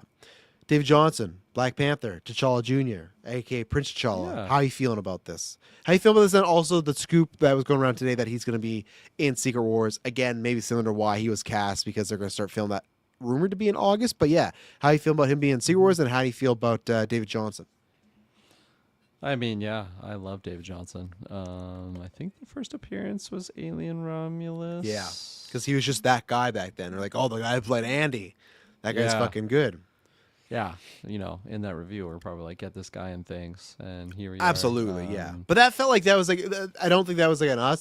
That's how good that performance was. That felt like everybody as a unit was just like, this fucking guy, he's got the goods, you know? And they fucking found him. They're sending him to Wakanda. I think it's pretty awesome. Definitely for him, obviously, like this is going to be some big Showtime star moment, I guess, leading the Black Panther film with Coogler and team. Yeah, I think beyond that, I'm just kind of I'm ready to wait and see how this goes. I think it's all positive. Big W there. It's gonna happen to Shuri.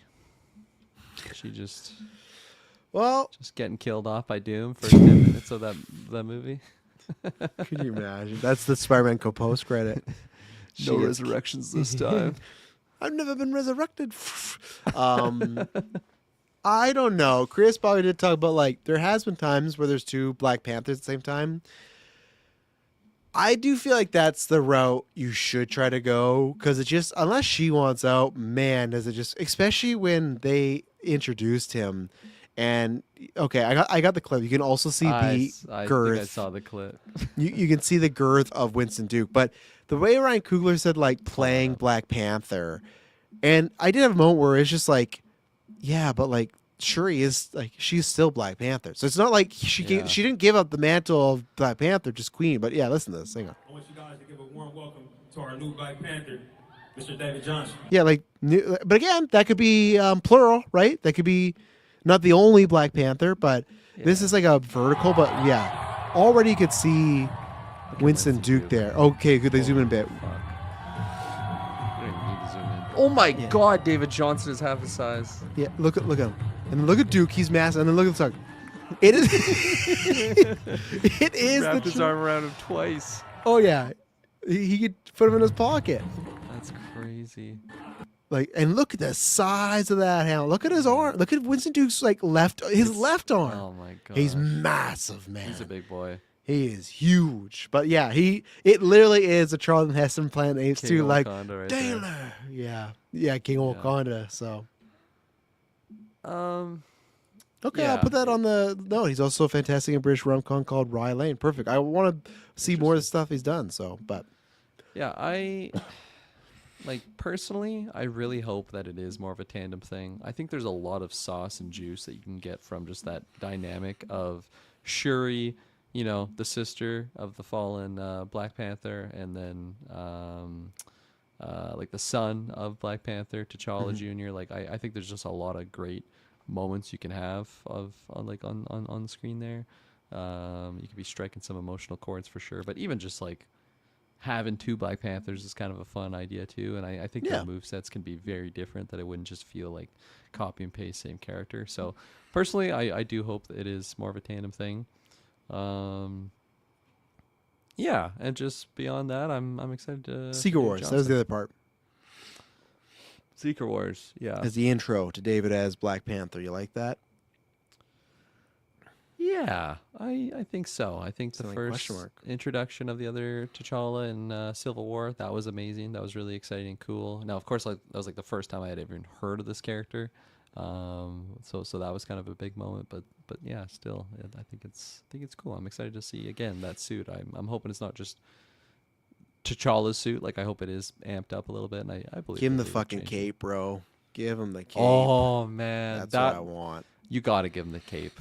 I'm not gonna go super savage and say you get a full point off if you don't get that cape, but I think Get 2 points for. you get 2 points for if you get that Yeah. cape. Absolutely. Yeah. We won't dock you points, but we'll give you big capes, and that would like really make it stand out too, right? The difference. Yeah. So That'd be pretty sweet. yeah, I'd buy it just because, like, again, like I feel like Secret Wars will be saying goodbye to the past, but setting up the future, which Infinity War or Endgame was that as well too. I think it makes sense, and also you just need him there to explain some time travel multiverse trickery because David Johnston is 2 years older than Letitia Wright. But in Black Panther 2, that was a 6-year-old kid. So that's what you got to do. It's just you got to explain that he got sucked in some portal, yada, yada, yada, Battle World, Limbo, Stones, whatever. And what? I'm just picturing a character of Winston Duke's size comes out on that stage. This is your new Black Panther. He's just this genetic specimen. No, God damn. imagine You're they the genes of T'Challa. Imagine they bring him out, and Ryan Coogler's like, "All right, man, to become Black Panther, you just gotta fight the like real life fight Winston Duke, and the winner is gonna be Winston Black Duke just runs right at him, like no hesitation. throws in the crowd." But yeah, I guess he knew this happened 6 months ago. He called up Kevin Feige, and he gave him the name, and Feige's like, "I don't know who that is." And then Feige watched some of his stuff, and he's like, "Okay, you're good." And then yeah, Coogler said that? yeah, he was looking, and then he gave him that. So, yeah, we'll see. I hope, and give him that cape. Black Panther 3, man. Between these rumors that we're hearing, Storm's going to be in it. That could be a spicy movie. You know, that could be. And I 100% think I thought there was a good shot already. But if Jean Grey isn't Spider-Man, again, I think they're doing a smart thing where, because I know some people pitch like, oh, you know, what if they do the thing where they do like Avengers and we get like a Gambit movie and a Rogue movie, they all go together. I don't like that idea. I like, to me, majority of the X-Men are an ensemble, but I like the idea of them being introduced in other hero films like this. So it's like, hey, Jean's and Spider-Man, Storm's a Black Panther, you know? So, yeah, I would like that. So, especially if they're big money-making films, because then you know they're getting a lot of eyes. yes, Big where box office. look at Miss Marvel and fucking Monica Rambeau. You know, they got on Disney Plus, and then what happened to Marvels? Yeah. Nobody fucking saw those. Yeah, That'd be super bad. Mike says I have a feeling Letitia Wright will join Anthony Mackie and reject her heroes team. Oh, that's so sad. Yeah, they're again. Insert Anthony Mackie's face from that Doomsday trailer. I think the only thing that can save us, Mike, because I know you're with me, but you don't think it's gonna happen. We've talked about this many times. We talked about this Concast.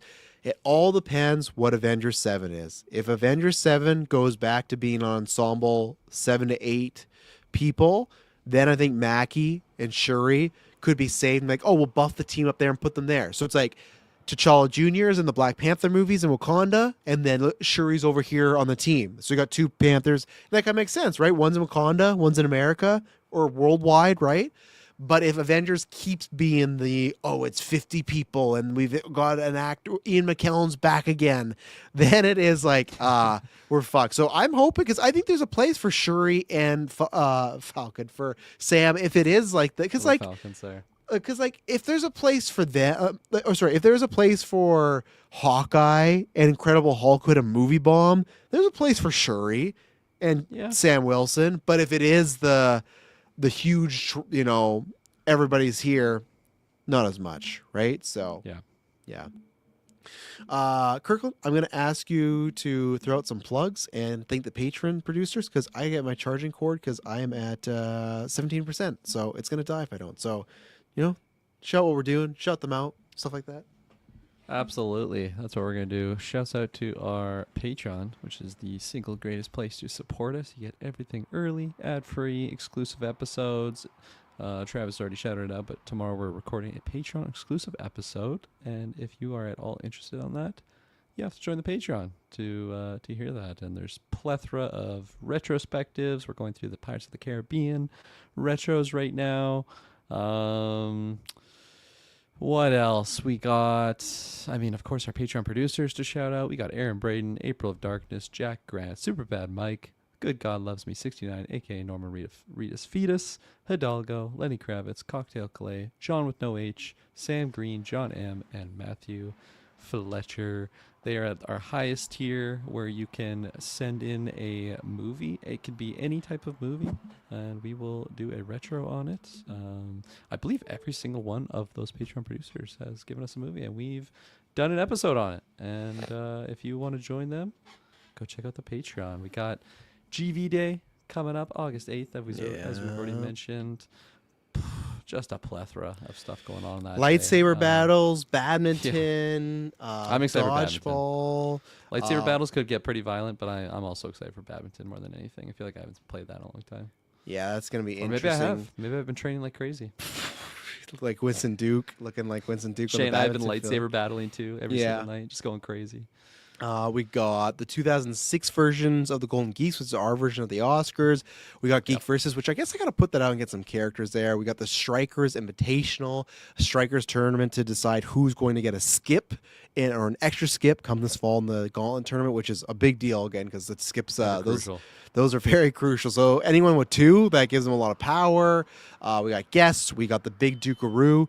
At least 9 people in that thing wrestling. Me and Kirkland are in there. Surprise entrances. Yep. And how that works is we're going to be going for 10 hours. And then every time someone joins Patreon, ups their subscription or sends a super chat, we will go longer. This week, we're going to release the point increment. So everything's like, it's like our Patreon where if someone puts in $1, it's worth this amount. Someone puts in $5, worth this amount. So like last year, we ended up saying 4.5 hours longer because you guys were very kind to us. And again, we'd like you to. And if not, if you can't, just come watch that day. It's going to be tons of fun. So yeah, did you thank our producers?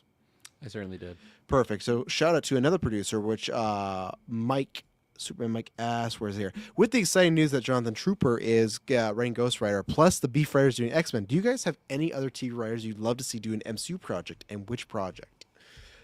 The which project's tough, because it's always like, what are they cooking, right? That's the toughest thing, so I didn't have too much on that, because like X-Men's taken taken care of. Always the one that popped into my mind was Mike Flanagan, but he's already in DC, which sucks too, because there was EW put out that script did get rewritten. That was reported in the like early or late last year, and it looks like that script did get rewritten. So Flanagan's always one of my go-to guys.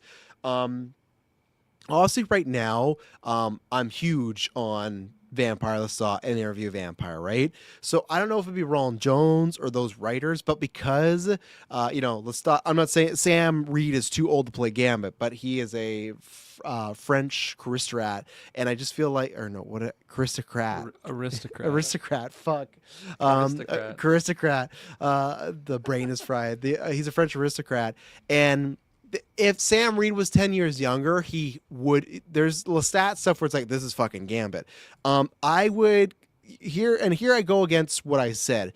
I would be down for. I'm still down for some X-Men solo stuff. If you were to give me a romantic on the adventure like Rogue Gambit rom-com action movie together, that's what I would take, because I would take whether it's Roland Jones or I can't remember the woman that's now showrunning Lestat, but they are great at, there's some good action in there, but they're great at the dynamic of the love story, Lestat and Louis, but also comedic beats, and that's what I'd be looking for, is like a Rogue Gambit where they also, the biggest thing is they nail these characters actually being in love and their flaws. Both Rogue and Gambit have lots of flaws, so that's where I would go with. I'd go Roland Jones and his team for something, even if it's a Disney Plus show, something with Rogue and Gambit, because give it some spice, give it some chemistry, give it some flirtation. Like again, you watch Interview Vampire first season, Louis and Lestat, you're gonna be all over that. Like it they got a thing that's palpable, and that's why the fans are so on them.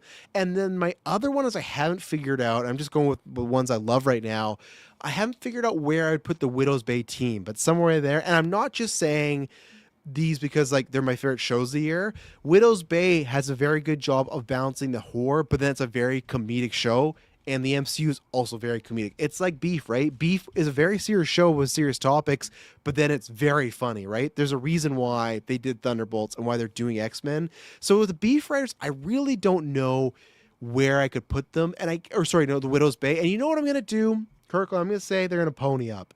Maybe it's Disney Plus, but I'd like it's movies.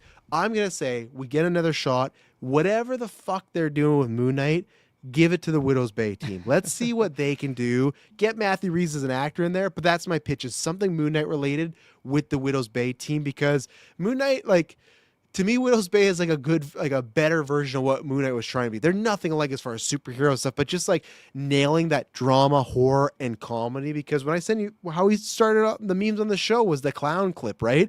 That is both at the same time very hilarious, but also fucking frightening. Which I think Moon Knight they try to do, like him seeing a mummy, or Mark Spector being very like kind of goofy at times, but it just sometimes doesn't completely work. Or like, remember when they go to the insane asylum and they look over and there's the the hippo and like, hey you guys, and it's like, like that's what I mean. Like they didn't nail it, and that's where for me the people doing Widow's Bay, you now start doing some of Moon Knight. Hell yeah! So those would be my two right now, I think. Interesting. Yeah, this one was really tough for me to kind of dig down on because I feel like I haven't been watching like any new shows lately. I mean, clearly you've been on my ass for Widow's Bay, Vampire Lestat, Margot's. That's like top of my list right now. Oh yeah, is that show done? It is done. Yeah, they're doing season 2. I think they're trying to get it come out next year. Yeah, Margot's got my. That's a good one. I don't know where they put with that, but that's a good one too. Yeah. Yeah, so I just hear the tales of these amazing shows that are just backlogged right now, and plus I'm like trying to get through some of these like 2006 Golden Geeks movies too. So like my priorities on watching shows, it's kind of on the back burner right now, unfortunately.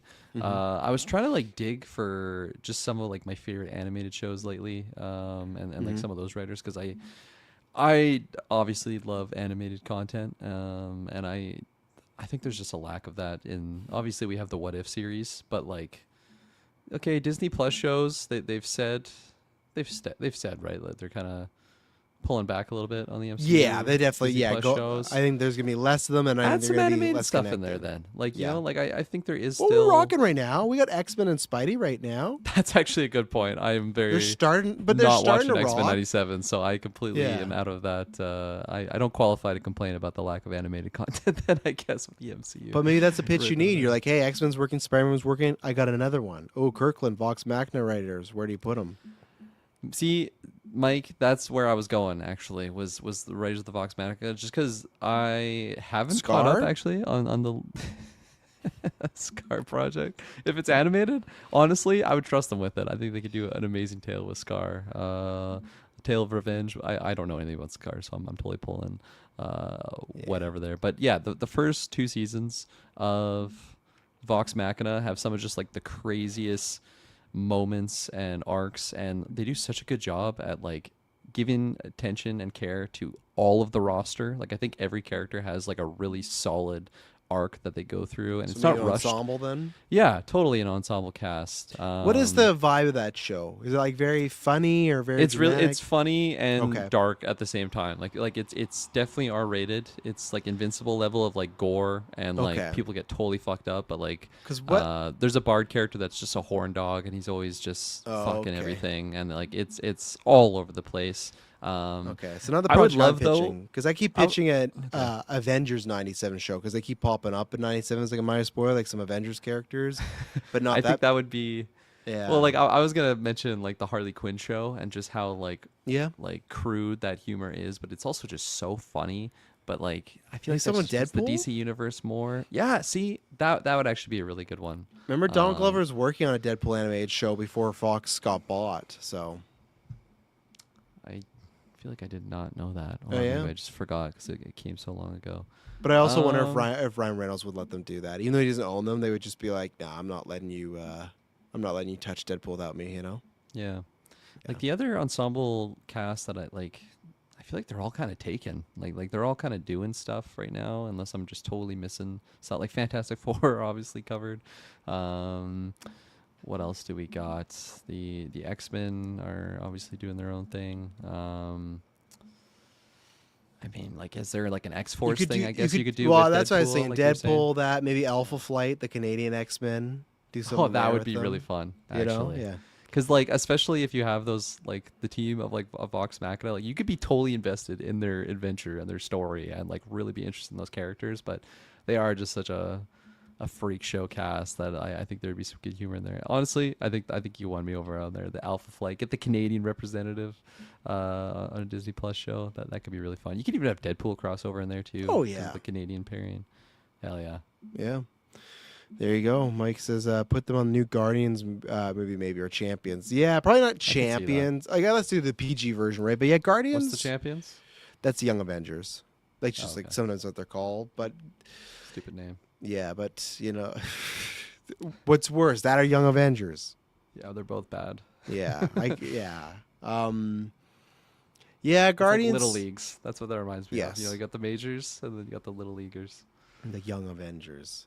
Yeah, Guardians you can't do because like we know in a couple years, like Gunn's not going to be at DC anymore. So hey, I'm just saying. It's just in. Can. Yeah, I'm just saying. We talk about these Comic-Cons and whatnot. Let's see, the contract's up in 2027. Doesn't go anywhere. 2028, 2029 Comic-Con. You're not telling me Kevin Feige's on stage, and James Gunn they announced Guardians 4. And they don't announce Gun first. It's like, oh, they're doing a Gun like that, and they get the logo and everything. Oh, and then like, oh, we got a director. Really excited to be working with him. We think, and he sets up like it's a new person, and then that person walks out. It's James Gunn. Massive pop. You know what happens, right? The people lose their fucking mind. Chris Pratt's like, thank God, and then maybe he can stop posting these weird fucking videos. Go see Young Washington, everybody. So I hope that that's why they can't write Guardians, because they're keeping it warm. They know they're looking over there. They're like. We see Man tomorrow. We see what's going to happen with that. They got the right track that I do. They know what's about to happen. They know what's about to go down. So we will see. All right, I'm going to quickly pull up some videos because we've already gone long. We're going to do videos, trailers, and then maybe some questions. Let me do a share screen here. So luckily, which it's so funny today, I'll pull it up. I was going to bring this up in our, and if people don't know, Stream Conscience, we usually do it at the beginning of the Perc Boys cast. We're doing it in the middle here because we had some American topics.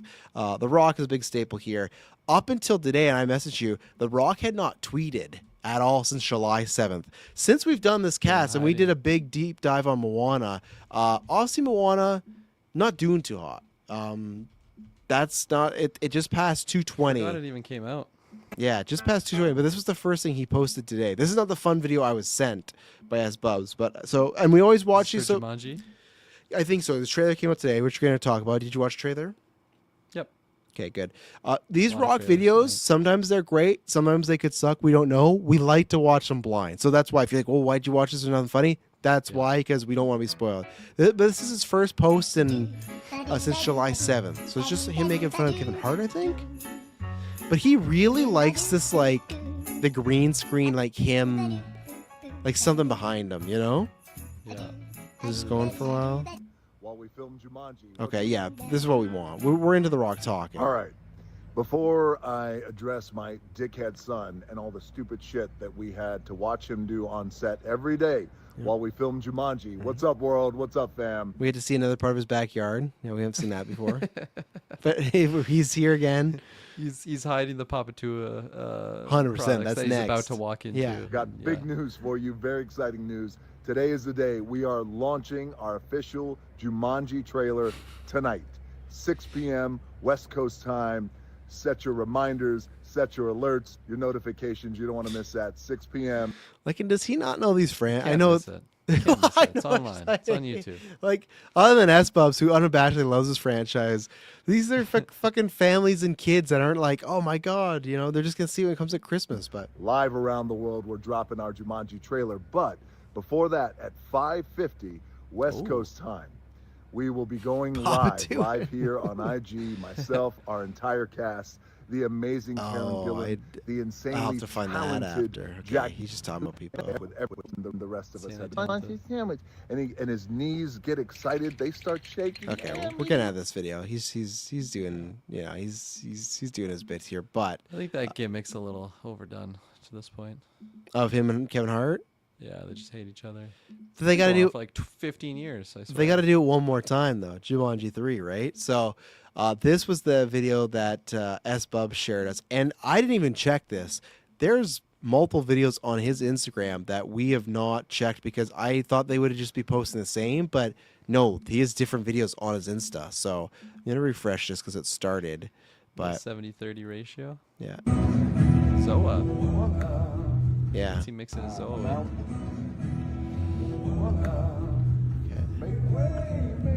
I'm doing a little 70-30. His glasses are so goofy. It's like the Papa Tua in there. 70 Terramana. 30 70 Terramana. Jesus, rock your fucking heart, man. That's good. All right. I bought Getting that on the bird. Terramana. It We're tastes like walking shit. out. I'm not a fan. I think there's a few people out here waiting to say hello. It just gets What do we got? sauced for this Brother, fucking he's media tour. 21. Oh no! Oh, what a P21. But with every bottle and key notes, gonna you gotta chug get it. them ready. What's the surprise on the back? What's engraved? For those of you who don't know, I don't know. It's the Prince logo. Prince. One of the How greatest did he of all get time, that on Prince. there? So I'm gonna need you to bump sexy motherfucker Why is he talking like this at a kids event, man? I don't like it. That's too much. up. Favorites. There. Come on. It's because he's smashed. He just chugged 70-30. Here we go.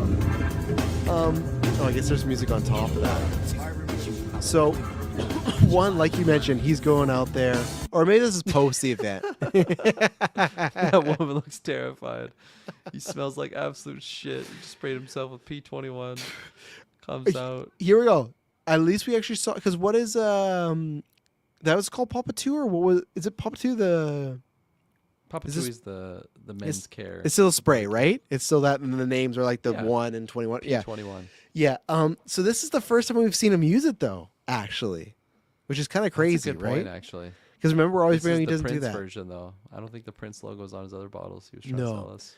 That's crazy. Like, man, if that says anything about Moana bombing, in this video, he's promoting Moana. He's drinking Terramana. He has Zoa, Zoa. and then he ends it with the Papa Tui spray.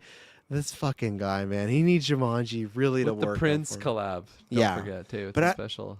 I don't even know. My video has a bit of copyright music at the end of it, so you can click out when you. Oh, okay, I see. That's fine. That gets it. But yeah, that's crazy, and it's. I wonder how Prince would have felt about that, because Prince was a guy that, when he was alive, he's like, "You're never gonna see my music on streaming. I don't believe in it. I blah blah blah." And then he died. What happened? His family just cashed right the listen to fuck in. Raspberry Beret on my Spotify. That's what I do. And he didn't have that before. But there's a couple here that I wanted to go. Where was it here? Oh, you got more of him doing the Kevin Hart thing. There you go. It was.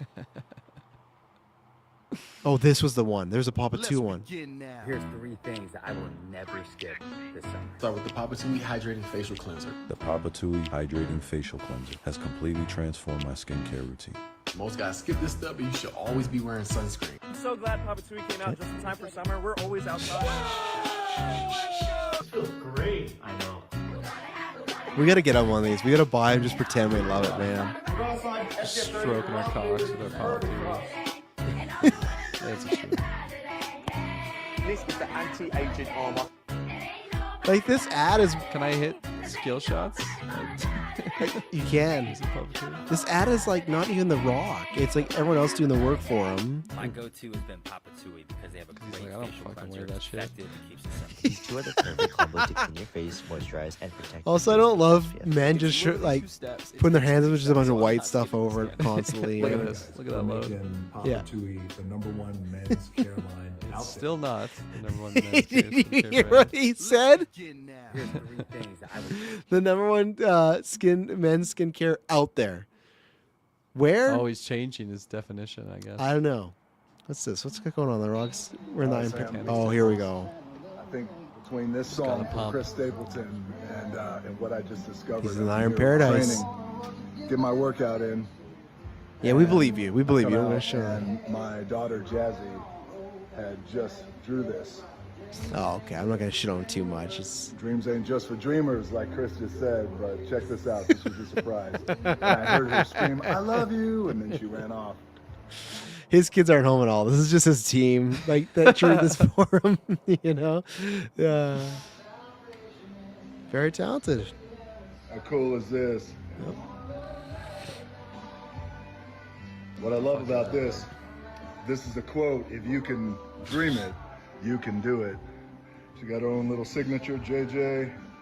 I love you too. What's cool about that quote? I could be That wrong. vein. That vein on his fucking It's a big vein. arm. I could be wrong. this daughter I recall is pretty young. The fact that he like looks into the camera on his Instagram post to say "I love you," like she's gonna be checking on her Insta later. You know, it's I don't know, man. Is the night of the Golden Globes earlier this year, where I had the privilege and the honor to be nominated for Best Actor. He wrote that on He got the whole plug-in and then it skipped to the next part. piece of paper. If you could dream it, you can do it. And I said, you know what? I told her, I said, if I win tonight and I take home that Globe, I said, when I get on stage, I'm going to take that paper out and I'm going to read it. She's like, you will? And of course, I didn't win. The award went to my good buddy, These Wagner. assholes. But My good buddy. Wagner. My good buddy Wagner. Yeah. Name me 3 things about Wagner more. Rock. Go. I did read it later that night when we all had That's why he dinner. doesn't And, do live I have streams. just a big, beautiful blended family that we've worked all of us have worked very hard to make it work and make it work for us and certainly make it work for all of our babies, man. But I love This video's that. an hour, You can by the way. dream it, No, you I'm can joking. do it. I'm a big advocate of that, whether you're young adults who I talk to all the time or not young adults. Why do you gotta specify that? Young adults who I talk to all the time. Like I talk to everybody all the time, but like just specifically young adults. You think he I talk talks to all his the time. family like this? Like he's like holding his camera up while he's talking to his wife. I Like hope asks him not, something man. and he's just looking into his phone. I talk to the. One thing you know about me, I love men's skincare. I love to cook. Adults, like a few Talk of with us the young out there, adults right now? I'm 800 Yeah. years old, but it's never too late to dream. But I always tell my children and So veiny. I feel like he did that last time. Remember, he said in a video like I always talk to so and so. Like he said something like in a group setting like that. Where he's like, I'm always talking to young people, or maybe it's people are always asking him about his skin. Right, that's what it is. He's always talking to people about his skin. young kids, Like, young adults, whoever yeah. I talk to about dreaming, you gotta dream. And like Chris said, dreams ain't just for dreamers. Dreams. Oh, he put the song on for too to everybody. talk about this too. Just But you got a pretty good shot at making your dream come true. if you get if Papa you are to willing Yeah. to put in the consistent daily waiting and for that. nightly work. Yeah. That's what I tell myself. I was ranting to myself at the beginning. I just gotta listen to this video, Dwayne. And you have to be willing to outwork everything around you and everyone. At least have that mentality. What happens, what I found is... So the did he give this speech after he lost the Globes to his family? Because he said he read his daughter saying they had a good talk. Did he give this speech to his whole family? I guess probably. Must have. Yeah. universe. And your dreams 3 days have ago a speech. pretty cool way Yeah. of meeting you halfway. All right. You can dream it, you can do it. All right. like somebody cleaned Back his to shit work. up. He's live streaming. It gets caught. Let's see. Is there any? Oh, right. This is. Oh, no. That's the one we watched, right? Yeah, that was the one we watched recently. Okay, I think we've hit all the ones. Oh, anytime though these two. You gotta Hang click on. that one. Like, you gotta click this I one. love A must for watch. us. Check it out, fam. Mind blown. Anytime the Rock's staring at a camera, our spidey sense goes off. Ash Magic, you are a gifted brother. No, I take my movies around the world when I promote my movies. Okay, we do know And that. one Okay, of the many that's benefits not a is lie. meeting people and connecting with people, and I like This is that. also I his really backyard. do, and I connect with people from all walks of life, all colors, all ages, all countries, all religions, all cultures. So this guy named Ash, which you're gonna see, he comes in the room. I'm at my junket. This is in Sydney, Australia. He comes in the room, and automatically I feel the air change a little bit. And I'm looking at him. He's looking at me. He looks great. Big smile, great. big energy. And Rock's I said, intimidated. He's intimidated because he said he looks great, so he must be bigger than him. He's already like he's squaring him up. Winston Duke walks in. Give me a hug, big brother. He just swallows him up. This is your daddy. He's a small guy now. Hey.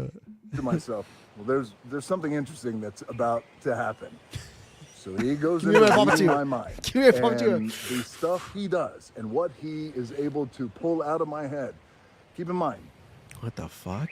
I do not know this guy. This has not been edited. And I want you guys to watch Oh, this I can't video, believe you, and Dwayne. You tell me your thoughts. I want you I'm to watch sorry. it, analyze You it. sold me snake oil before, my friend. Yeah. Next to Mr. Beast and Logan Paul, the third person world can't say, this isn't edited. Might be Dwayne Johnson in this situation, you know? Man, I gotta love too the people in the comments. They're always just maximum glaze on The Rock. Yeah. You are awesome. You are awesome. That was amazing. Wow. A gifted. Who's saying this? Who's going on anyone's fucking know. That sounds like a something your gift mom would indeed. post on Facebook. 100%. Yeah. She says to me that, like, you like the pool? And I said, yeah, I do. And she goes, a gift indeed. It's a gift indeed. I think that. And what this is this? Is this his brand guy, now? Ash, This I think gas? Gasp, it must be. I think he only Utility wears the Rock item. product. Yeah, let me just see. Gas utility Giant item. dildos. Oh, it's a Lululemon thing. Does it? What is? Gasp.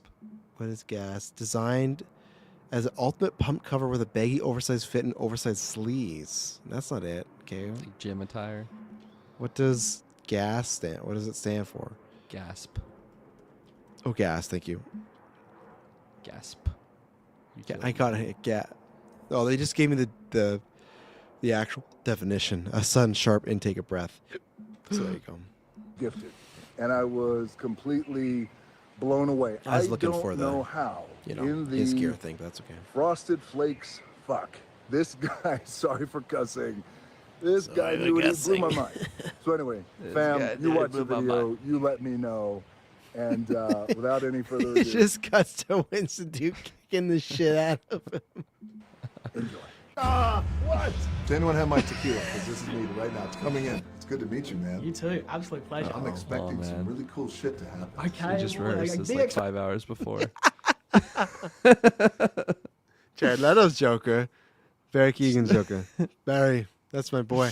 I forgot That's there's my boy. there's I've another always video been after. rooting for him. Yeah, he's always. I know how much work. What's that quote? He's like, and I know how hard Barry put in the work in that. I gotta find another one that was actually a genuine rock funny video because it actually was like real. I'll pull it up. Expectations. We'll try something. You're obviously a master Barry- wayfinder. Barry's Now joking. I'm a little bit that'd be rusty. Maybe I great. can Wouldn't use it? some lessons Wouldn't it? You won. Why have we not saved that? I gotta say that to my meme, like the Tom Cruise like comment at you, like, wouldn't it? Wouldn't it? Come on, man. These- It's totally the same energy. These cuts to his face again make it feel completely edited. Like it feels like he's set this all. way. Oh Yeah. my gosh. Yeah. There's a great quote from the film Wayfinder. It's about seeing where you're going inside your mind. No. I want you to imagine we have an invisible map right here. Wherever you want, you just poke your finger. Anywhere you want. Right now. Do it. Boom. Now, you don't know where you're going. Rock I know. loves this shit too. But right there. Oh, he's where making me be you're going, right where you're active. He's making me be coordinates. like games. Completely random numbers. Do you think you can visualize those random numbers there at the tip of your finger? Yes. Just think about that first digit. He's thinking about his bank account. 1, 2, 3, 4, 5, 6, 7, 8, 9, 10. Yes. Is that the first digit? The random? Okay. Hey, say the full digits, all the numbers inside your mind. Look at me.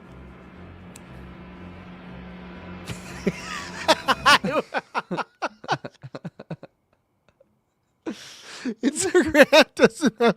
I can't go back. I'm gonna screenshot that image of Rock looking dead serious with the. Fuck. He really looks These like random he's numbers, trying. no significance to you, just completely random. Tell us, what are they called? In my mind, he's like trying to outdo. Like he's trying to like fuck him up. Like he's seeing all these different. What is it? I'll think of 2 numbers at the same time. When The Rock takes over the world and he's like the next dictator, when he's the president, that's his thing. He does actually do that in wrestling. 7127. 87127, like that, right? Oh, wow. Okay. Holy shit. Just fucking amazing. slaps Should we him. keep going? You embarrass The Rock. Let's run it. Does anyone have my tequila? Because this is needed right now. It's Oh my god! He just can't like he needs it, but he like again he's gonna tear him on it. Imagine if that's like think of a word. It's just all his brands. You know? Okay, I love it. I want you to imagine. We get there. We're going on a voyage. We head to those coordinates. We'll get to the island. Do you think there's coffee in there? Or There it's might the be some coffee 70-30. in there. I think it's 70-30. It's 7-20-10. Tear him Yeah, on as Owen some coffee. Just fucking. That's why he's sweating so much. He wasn't even working out. He's just mixing his drinks. Finger in the air. Dwayne, what's wrong? I can't put my finger down. It's stuck like this. What if we tried Black Adam again? That's the shit he says to his wife 3 a.m. when the Terramana and Zoa James cools Gunn's out. down. James Gunn's out. It's my turn. New hierarchy in the DCU. You know what though? You know what? the way Paramount is and those people over there, I could see The Rock fucking try it again and actually make a play out of it. I think he'd be able to appeal to some of those people. So all the characters from the Moana universe, everyone, but there's one that's standing out. Can you visualize this character, the one you're just thinking of? Yes. Out of everybody, all the different characters from the Moana universe, It's who's gotta the be one that you Maui. visualize? no, there's no Say it out way. loud. Say it. The one I saw. Yeah. Taka. Taka. Yeah, there's no way. He knows. How do you He spell T-E-K-A. he tries to not play. Oh God. T-E-K-A. Mind freak. Oh man, I need a drink. genuine. Holy fuck. Should we keep going?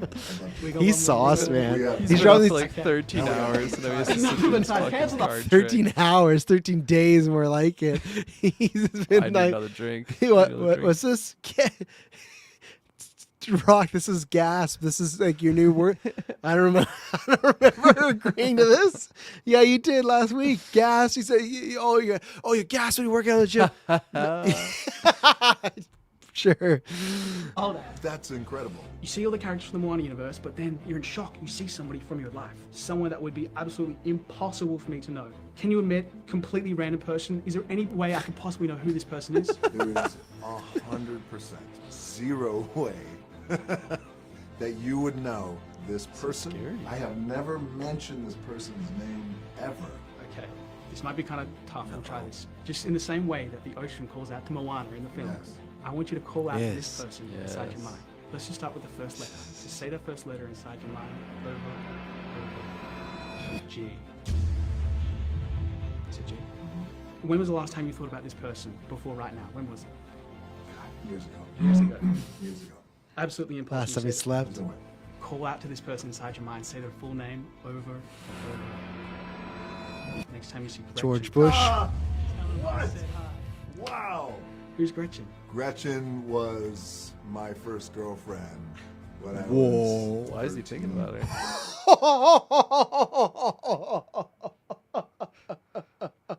Why is he thinking about Gretchen right now? He's got some Terramana in him. What a, P21. what a reveal. Yeah, if she could see me now, she He's could like, see cut me this. now. Cut this right now. He like stands up. Yeah, that's crazy. You think the first What a girlfriend. gift. That's beautiful. Man, now I'm going to get in trouble for all my other girlfriends. There you go, see?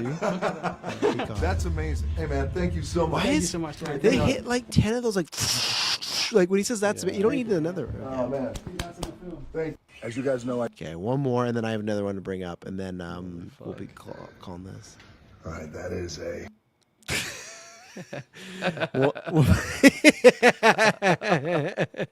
1:30 a.m. closing the gym out. Whenever I land other countries, multiple time zones, I immediately hit the gym regardless of time. Training is a very effective way to recalibrate your system, which I don't disagree with, actually. I liked working out on vacation. Get you ready to take care of business. Give it a shot next time you travel. Oh, he threw the hang loose. Case win points for me. And then we got some fire emojis. Good work. Good work. That is a wrap. Happy Sunday.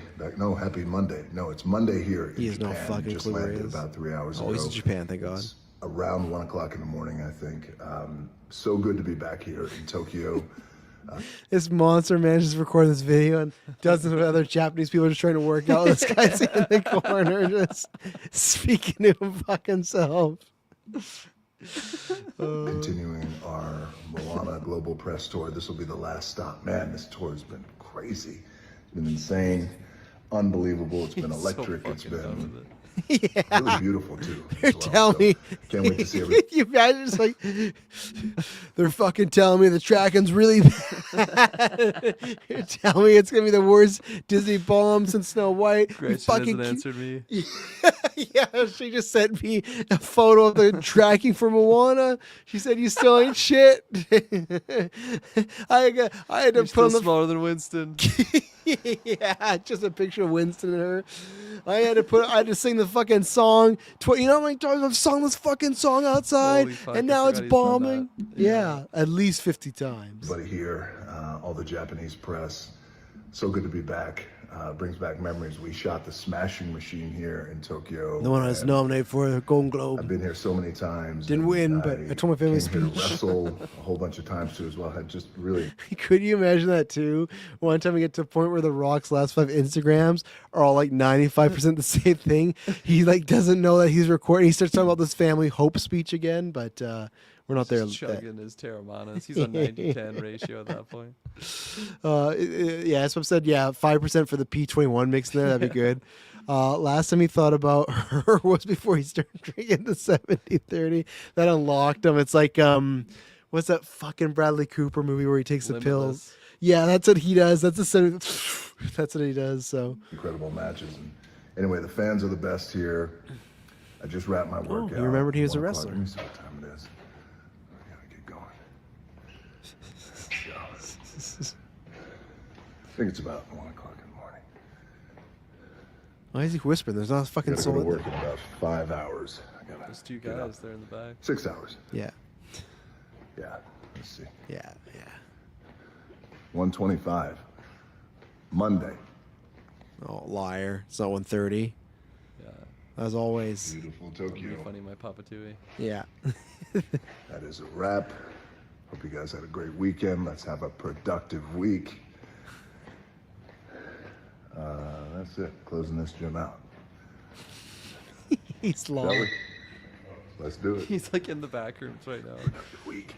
I would kill to have The Rock in a Backrooms movie, man. But he's like with his Instagram, like the entire time. He's just talking through his phone. That's the perspective of the whole movie. All right, I lied. There's a couple other. Hang on. Dermatologists all agree. I wish I could. slows aging and it protects your skin. My guys, we only got one skin. SPF 30 facial moisturizer. Okay, so it has. I'm Okay. not worried about the sun. Let's go. Is this like? Is it just a sunscreen? There's also moisturizer. It says we have a phenomenal SPF 30 facial moisturizer, so that would just be that. Yeah. He blue balled us though. It was a thumbnail of him, and he wasn't even in there. Actually, it wasn't. It was just that. So, what are the comments on this video? Fire, trophy, Yeah. hard eyes. Heart. You're awesome. Jeez Louise. What's he doing here? We are here He's in got Terramanas. beautiful. Should we be concerned? He's on the balcony with a 70-30. There we go. WWE Brazil. Hey. Fuck Papa We're here in beautiful Brazil. Just whips the bottle launched at them. Terramana here. Fuck you, asshole. I hope all of Brazil loves Terramana. And I'm going to put this down really quickly, and I'm going to pop this bottle. And before I pour mine, I'm going to pour Maya's. Oh, thank you. Here we go. You're so welcome. And this Terramana toast goes to, of course, our Moana. It gave me a rash. Yeah, my fucking ball skin's falling off because of you. You told me to double layer, you prick. Man, that would be the funniest fucking end to this Papa Tui journey. If it just comes out, it's like, yeah, just they like lied to the FDA of what the ingredients Melts your are. fucking skin Yeah. off. Yeah. Sydney, London, Brazil, LA, New York, Japan. Can you imagine after this video, he's like, "Give me that fucking drink back." Like he didn't let her. He didn't let her sip it. he just downs in fine. front of her. That's fine, yeah. Miami, Puerto Rico. It's been incredible. It is such an honor to be not only on the road promoting Moana, but what an honor to be here in Brazil. Hey. Cheers, Maya. Cheers. Cheers, all you guys out there to Brazil.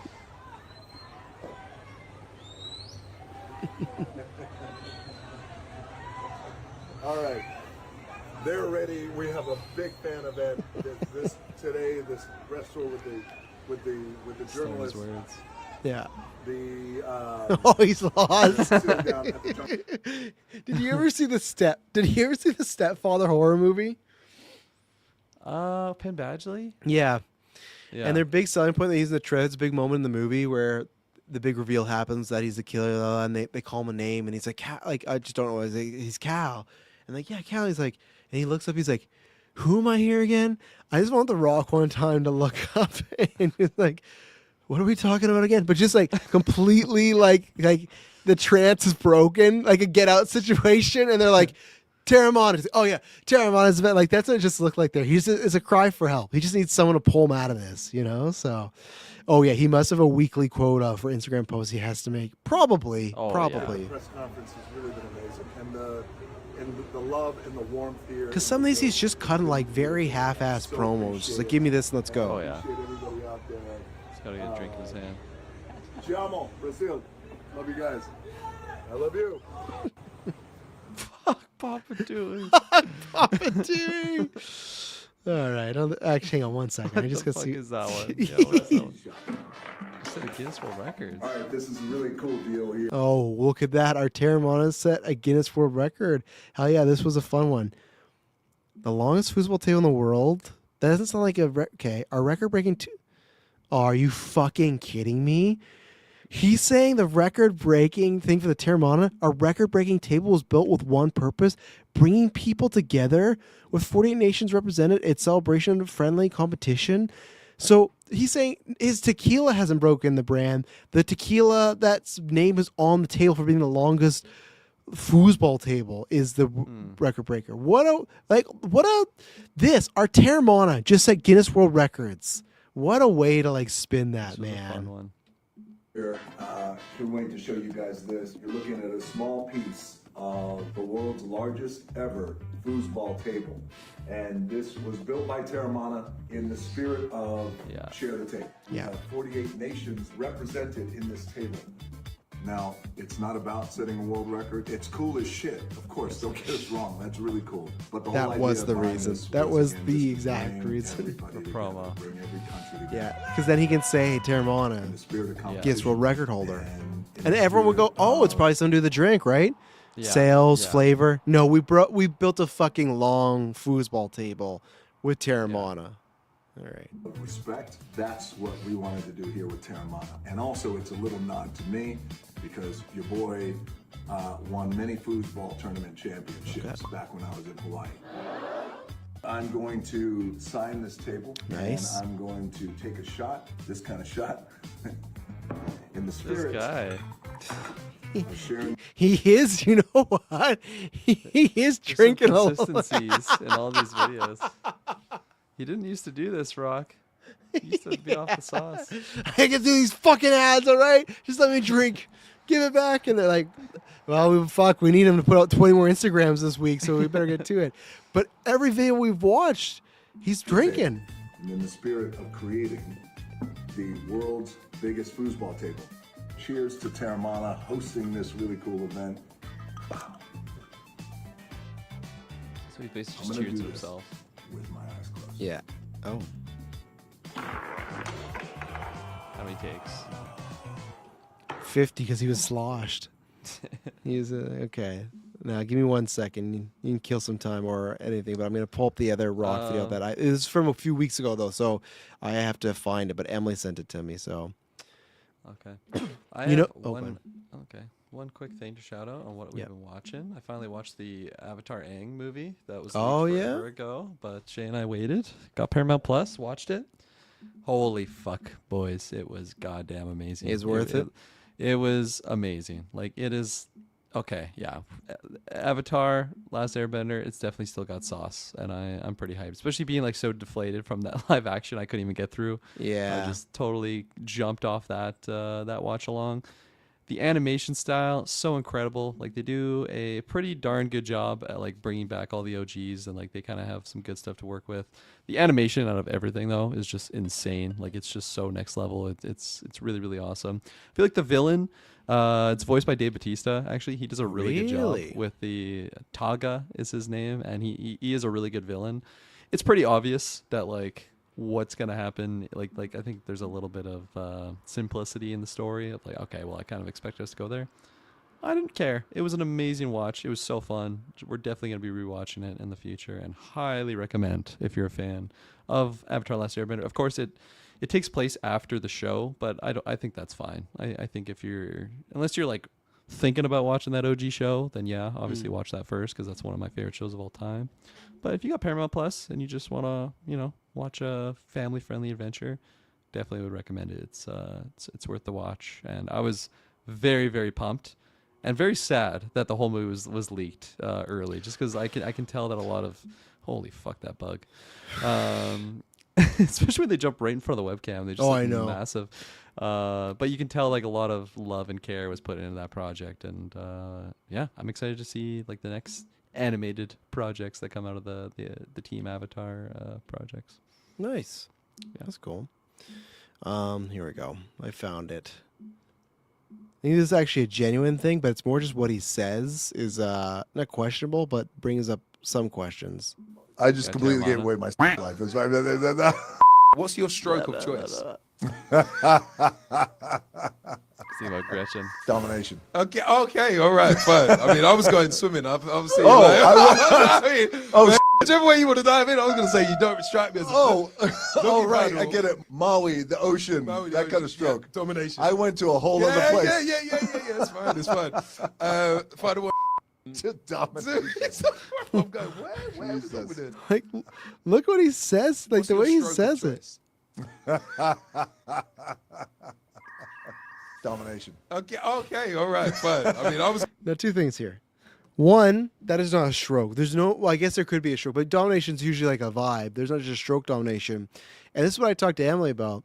Do you think who is he in this scenario?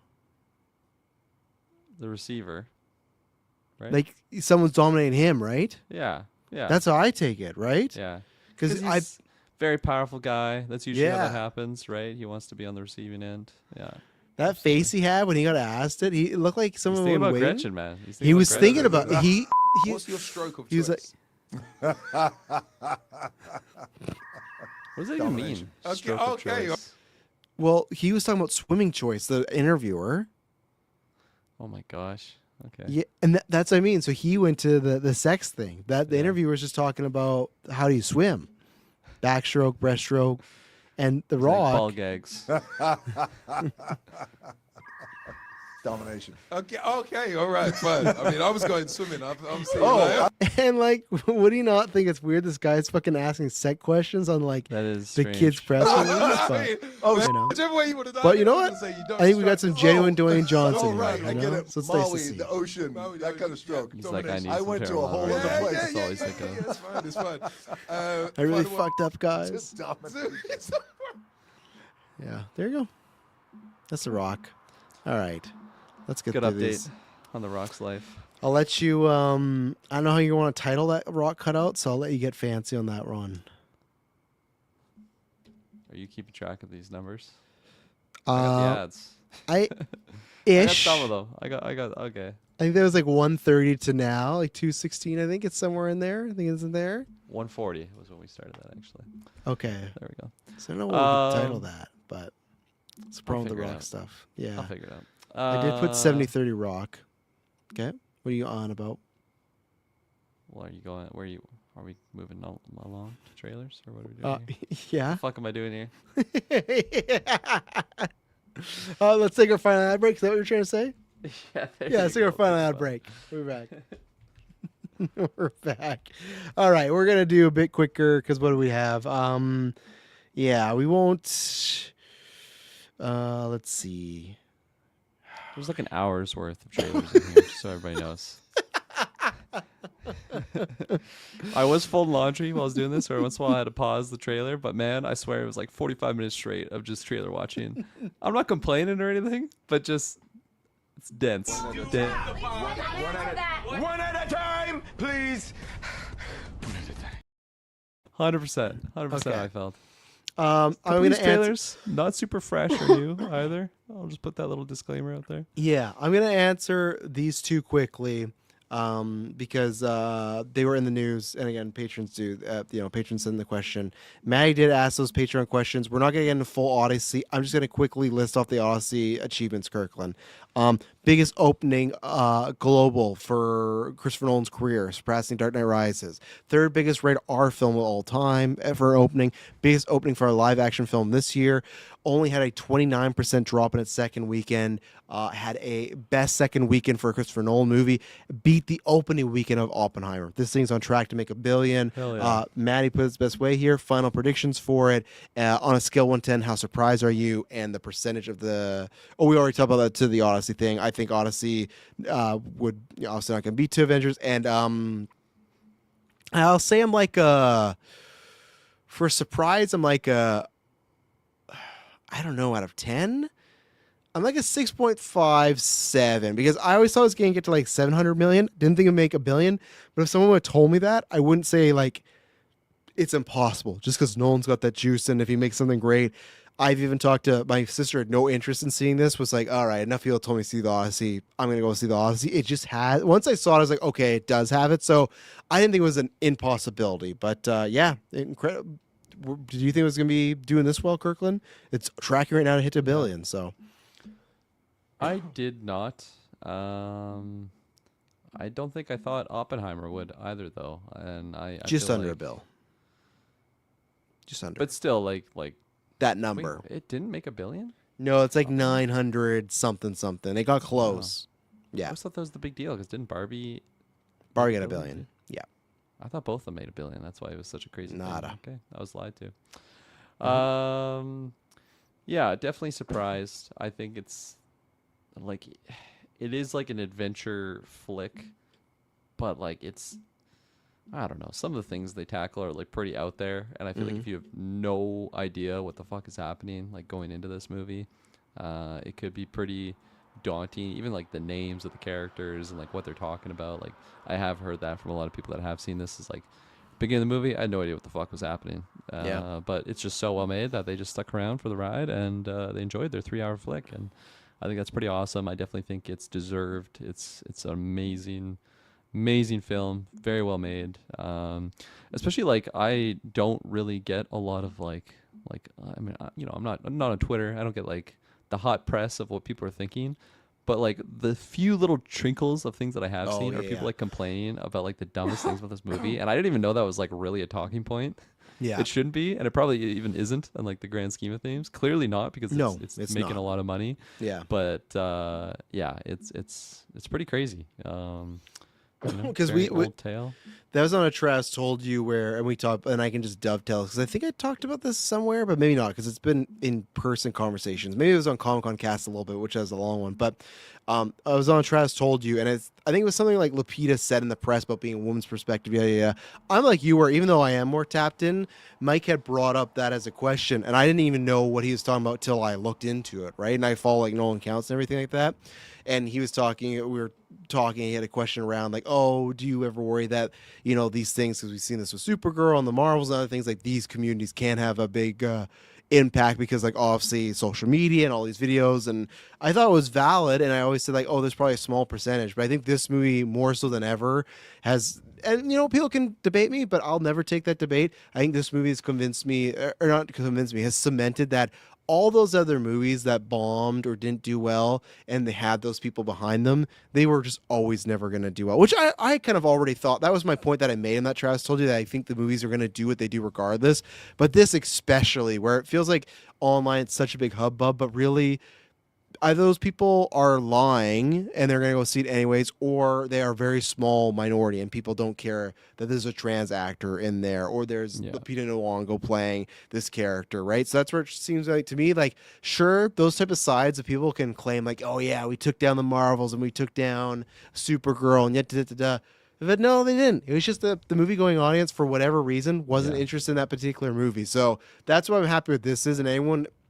I just feel like, too, for people going forward, and not talking about Mike, I'm talking about people that, like, listen to those channels or get really riled up. To me, I would just take that as, like, what am I doing? I think all of us should have those moments where you take a step back and you go, okay, maybe I'm wrong. Luckily, it's never about stuff like this because I'm not going against, like, trans people, or I'm not racist. Like, I'm never having this crisis of conscience in my 30s being like, oh my God, like I couldn't imagine. Yeah, like I have so little stress in your life that's really what you're focusing your pain and attention. Like, I had that maybe when I was like 13 or 14 when I said the F word and met a gay person, be like, oh, maybe you shouldn't say that because it might hurt someone's feeling. You might go, you know what, as a dumb kid, you're like, yeah, I guess you're probably right. That's probably the last time I had some, and I wasn't even like, nope, I'm gonna keep saying it. It's just like you find that perspective early on, and that's where for me we all have that. I'm talking to anybody out there, right? That might not be like completely just fucking nuts. It's for some reason they think like, yeah, like I just would have preferred a white actress, and maybe they don't,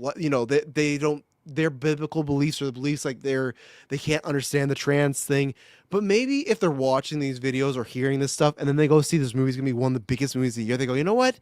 Maybe this little bubble I'm in, it's not right. It's not a correct thing. Like, this is not like, you can argue it's right or wrong, but to me, I just feel like that'd have to give you pause of like, why the fuck am I listening to these people anymore? Like, why am I even paying any if you're not someone that's just like, you are self-admittedly like a racist. I'm talking about someone, because again, how you grow up or sometimes religious beliefs can you put you somewhere, right? I'm sure I can meet some person in the world where the person's a great guy or great girl and I can be friends with them, but they might not believe in gay marriage because of their beliefs, right? And I would push against them. But there's a difference of not believing in things versus like I'm actively trying to hurt those people. And that's the people I'm talking to. The people that if you watch these videos and you think and maybe you are a good person, but you've fallen into this type of stuff, take that as a reality check of, oh yeah, this stuff's kind of dumb and this isn't in really good faith and people don't really care about this. So it's like, don't waste your hours watching these videos. I think we've all, like I said, had those moments. So I think this movie just proved that minority is, again, online's not a real life thing. People can say a bunch of stuff. And of course, elections, bunch of things, ads, you can use the internet against people in a huge amount. Don't get me wrong. I'm not saying the internet and the social media is, don't worry about it. Absolutely not. Like for kids' mental health and stuff, adults mental health. Like I'm not discounting that. I'm saying in the movie sphere, I don't think it plays as big as a part as we could be led to believe, Yeah. No, well said. Yeah. And then the only thing Maddie asked me was about the casting, because you haven't saw it yet, but the guy that was the main lead for Obsession, he's rumored to be in The Mummy now. Well, not rumored. It looks like he's going to be in there. Yeah. Maddie asked, do you guys think, because I'll speak, because Kirkland hasn't seen it. He'll see it before the end of the year, because it's going to be in Golden Geek, so he's going to have to cross off. But do you think Michael Johnston is simply a recast for the actor who played their son in the third movie? If not, any prediction for what kind of role or character he may have? Yeah, I think so. I guess you could make it Jonathan's kid, like the brother, Evie's brother, and say it's his kid. But to me, just even look-wise, he looks like he could be a mix of them. And what I've seen for Obsession, he'd be fucking great. Like, it sucks for that guy who played his kid, but I don't think in the third movie he was that great of an actor. Like, he fits the... What was great about Obsession is he's a questionable character, but because he plays like a likable, like you want to root for him guy, that's what Brendan Fraser had as Rick O'Connell, so you want that. But also the times in Obsession where he's scared shitless, you want that, because that's a great thing about Rick O'Connell and Brendan Fraser in that movie. He's scared a lot. He's not just like I'm the macho, I'll take down the mummy. He kind of seems like a little wuss at times, right? So, and what's funny enough is I feel like in the movie there's a couple, like, Myers was a sex scene in the movie, but that's the only time Michael Johnston's like kind of nude. And like the guy, like they dress him down and like put a lot of baggy clothing, but when you take him off, he has like he's like working out. He's in good shape, so it's like he kind of has everything they need. So I kind of hope he is either a recast or like a new son. I don't know. I don't see him as being the mummy. I think the mummy, you need to go and get like some like very flashy actor, like a Willem Dafoe or something like that. Like you need to get, I don't look at him and be like mummy, but again, maybe there's a different vibe. But yeah, I'm very excited by that. I'm excited that we're getting some casting for that. So, all right, Kirkland, let's fucking rattle these trailers. We got a lot of them. I'm gonna start here, actually. Yeah. Clay. Wherever. He asked. He's like, "Oh, can I add some trailers?" Absolutely. Any patrons can, especially Patreon producers. You guys really fun in your top tier.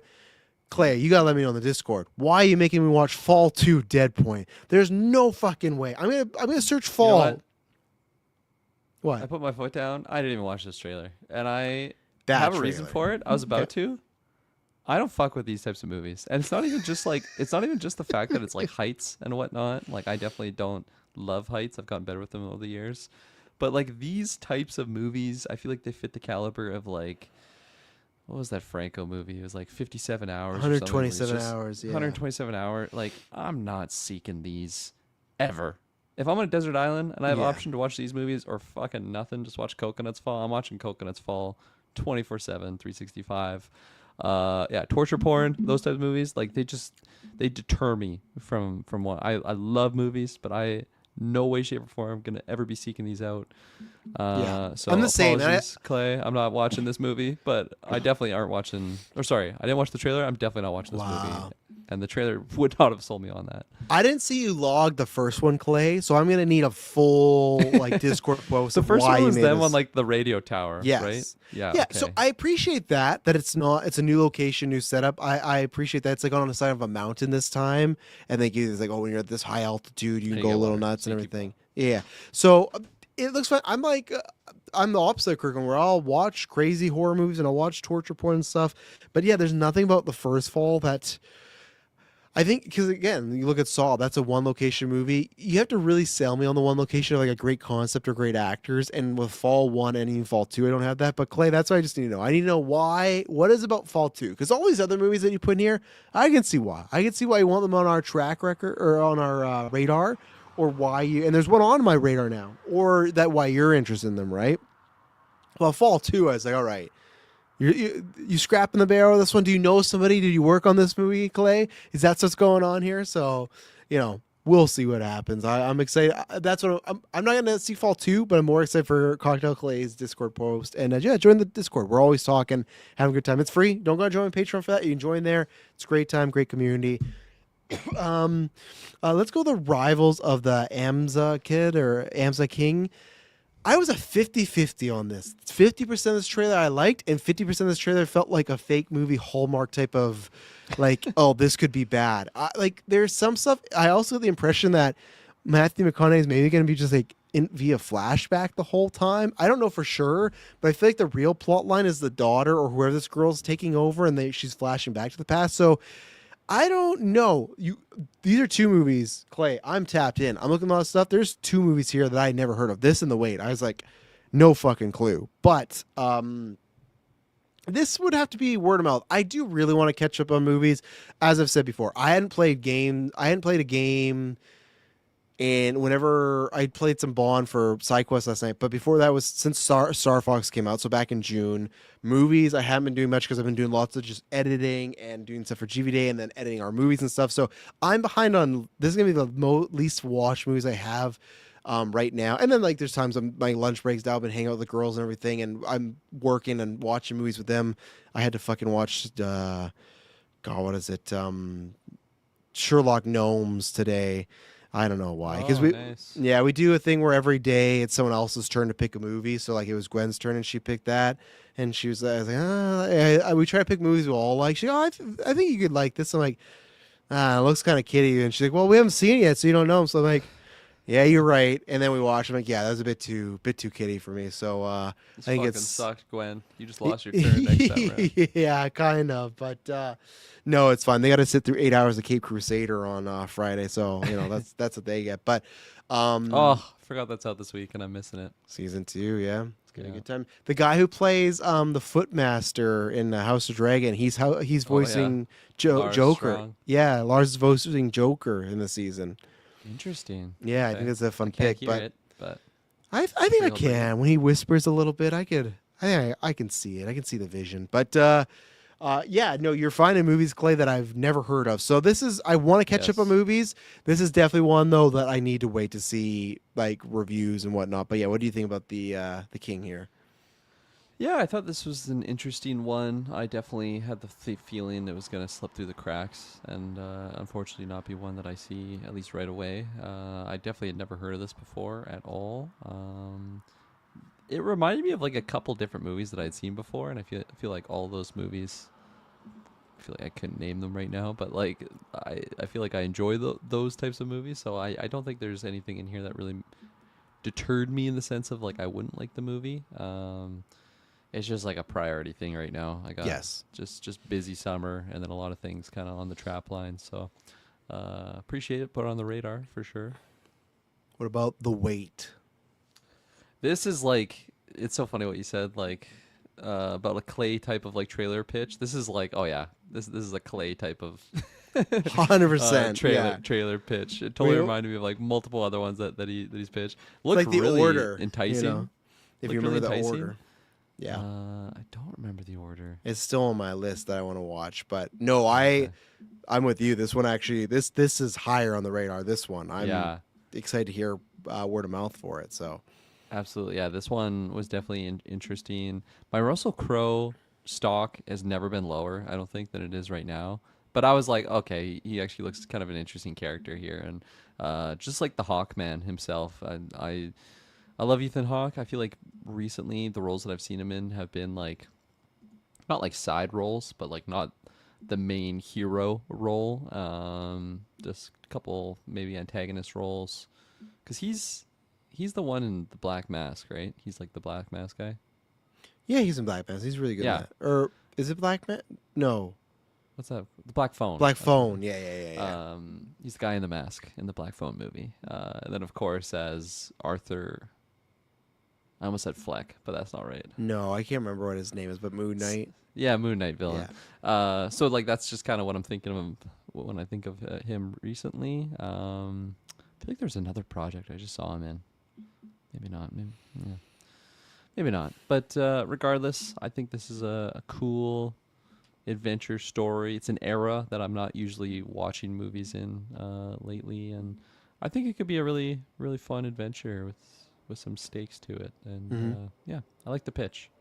Yeah, I did too. I think the trailer showed a bit too much, in my opinion. But I get you got to sell some of these smaller movies. But yeah, I think if people like this one, I will be checking this one out. There's one where the King wants, okay, this could be good, could be not. This is like, okay, this is tugging on my Red Dead Redemption type of bone right now. So yeah, I'm definitely that one's on the radar. So let's see here. Idiots. I will not watch this movie.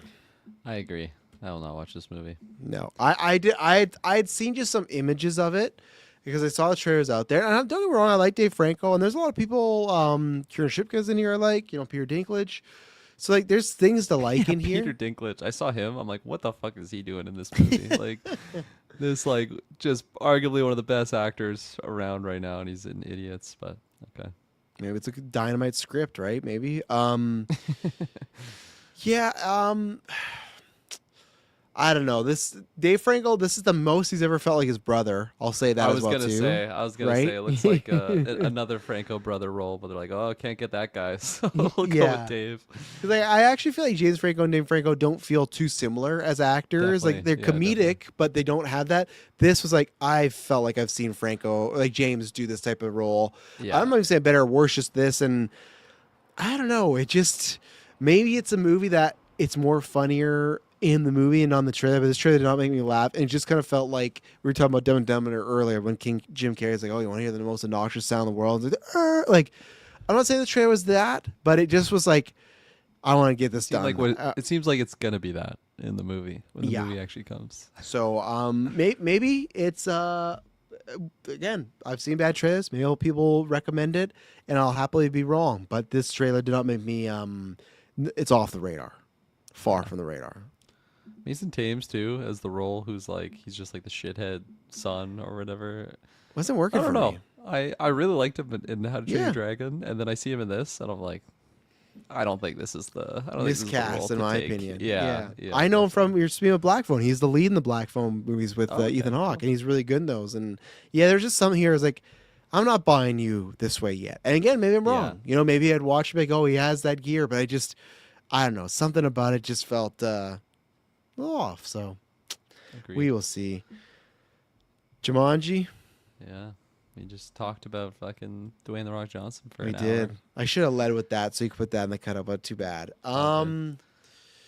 Man, you go first. I got to pull something up.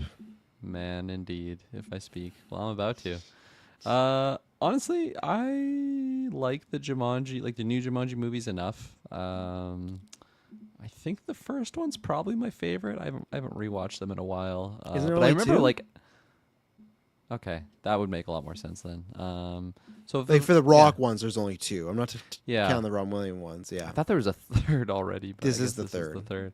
Yeah, I like those movies enough. I think they're fun. I thought the second one did a good enough job as a sequel to like not just completely redo the same thing, like having the different people like Danny DeVito. Like the second Rock one. The second, yeah. Okay. When I'm talking about first and second right now, it's just the Rock ones. You're fucking up big time. Yeah. I'm like, I knew the second was, and then you're like, oh, DeVito. Like, oh, wait a second. Yeah, no, but I thought they're not just completely rehashing, they're evolving. And this one is doing that again. I think this is like the least interested I've been in all of these. I imagine I'll still see these. I imagine I'll have a good enough time with it for sure. I think there's some fun to be had with them like kind of defaulting to their generic settings, but then they just like go back in the video game again, and then it's just like they're in the exact same situation. So I thought they like kind of had me in the open world setting, and then it reverts back, and I kind of lost me a little bit. But I'm sure I'll see it at least on streaming, bare minimum. But my overall interest on these new Jumanji movies is kind of the lowest it's ever been. Let me pull you up the shot here. Just says everything I need to say. Get in the back. Hey, if you listen to me, I should be the one to. Oh. I guess I should full screen it just so you can get the full backgrounds on these characters and the clear location they're actually at. Get in the back. Hey, if you listen to me, I should be the one.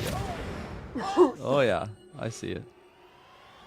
Like we can't even just have these people go to a real side of the road somewhere. Like no, wild. That.